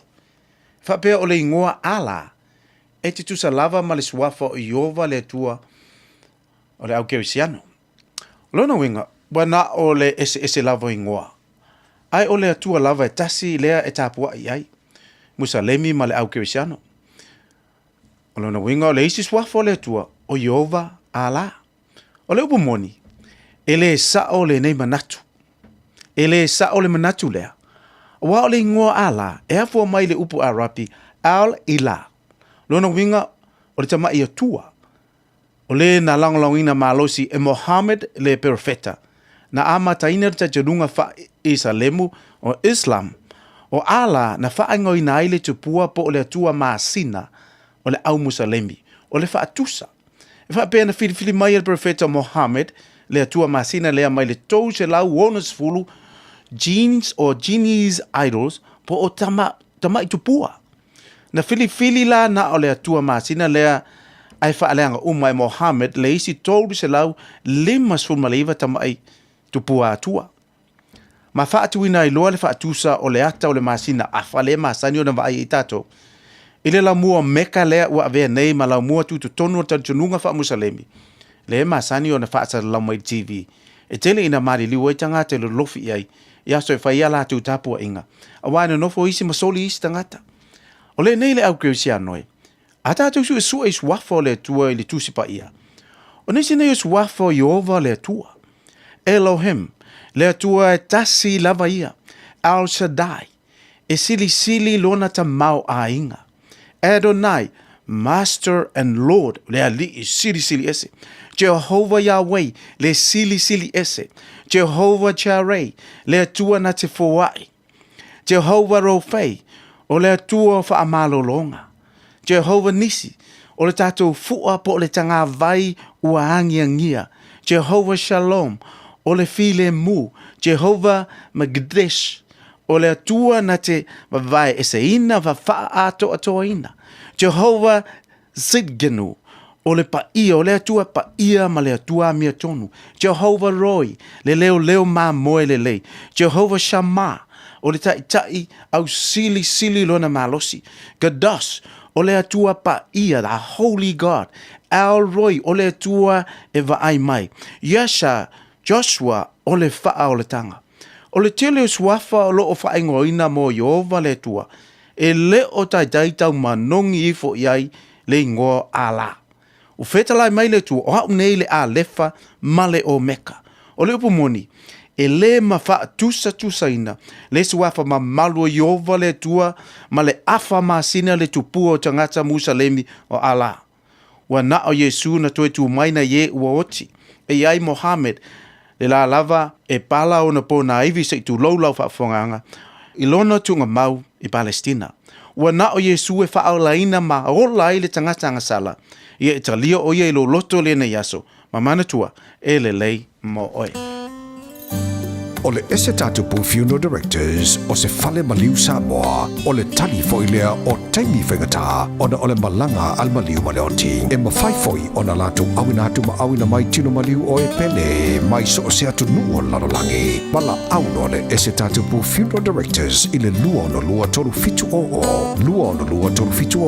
pea fiu ane ele se fulu male balu Norman Spencer Drive Manuka City mo le anjolanga nga whao taingi le sunga le whaafengenga ia pasta so le rolonga mo le tātou polokalame. Le di fo I vaenga le fiafi ia mo pele malo se le tino whape fo I la nganga. Wa le tua malona whina ngano le atoi mo se si whao popunga I le teimi masani le aso a tai au. Mo o taulunga atoi nama le tautua mo isa mo le di vaenga le aso. A whaiwa I se ngano le tauta mali I le tātou mafutanga. Ma tua antia te oimalo titi whaitanga. Te anto le tuolo tu sui fuma le man tuolo I le aso fo a tai au. Tātou toi whilo I lunga pēo manga lunga lo le ea. Le usa mai le usa ia sauto te mafuta. Se ni se teimi o le po ana nei maru ia tele la singa o te toi. Ma whainga malo longa o le po ana nei. Ma maruia le tua sui fua.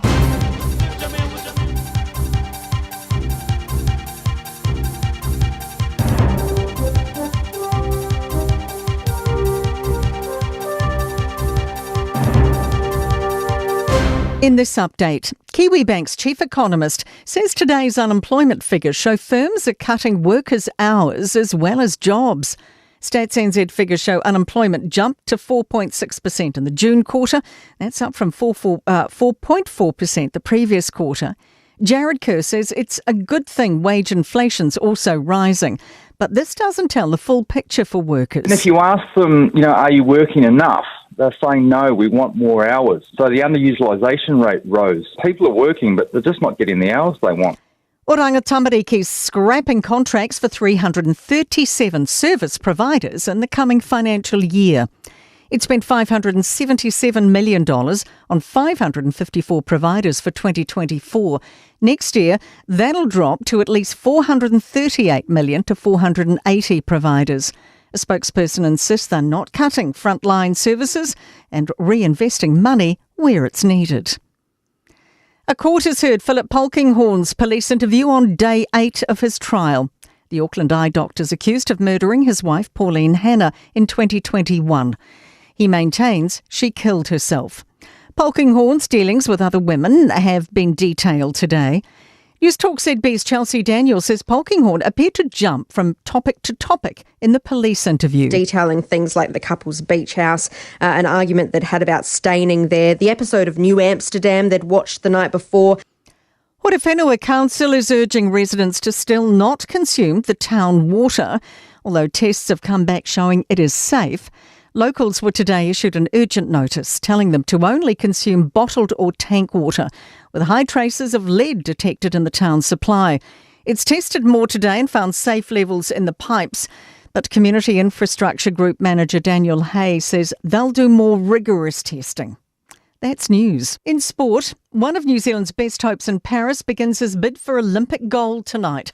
High jumper Hamish Kerr heads into qualifying, having won the Diamond League events in London and Monaco last month, where he cleared 2.33 metres to equal his personal best at an outdoor event. Kerr feels he's peaking at the perfect time. We sit down at the start of every season and we put a plan in place, and then pretty much straight away you start looking at plan B and plan C and how you're going to have to adapt all that stuff, and just for some weird reason we haven't had to do that this year.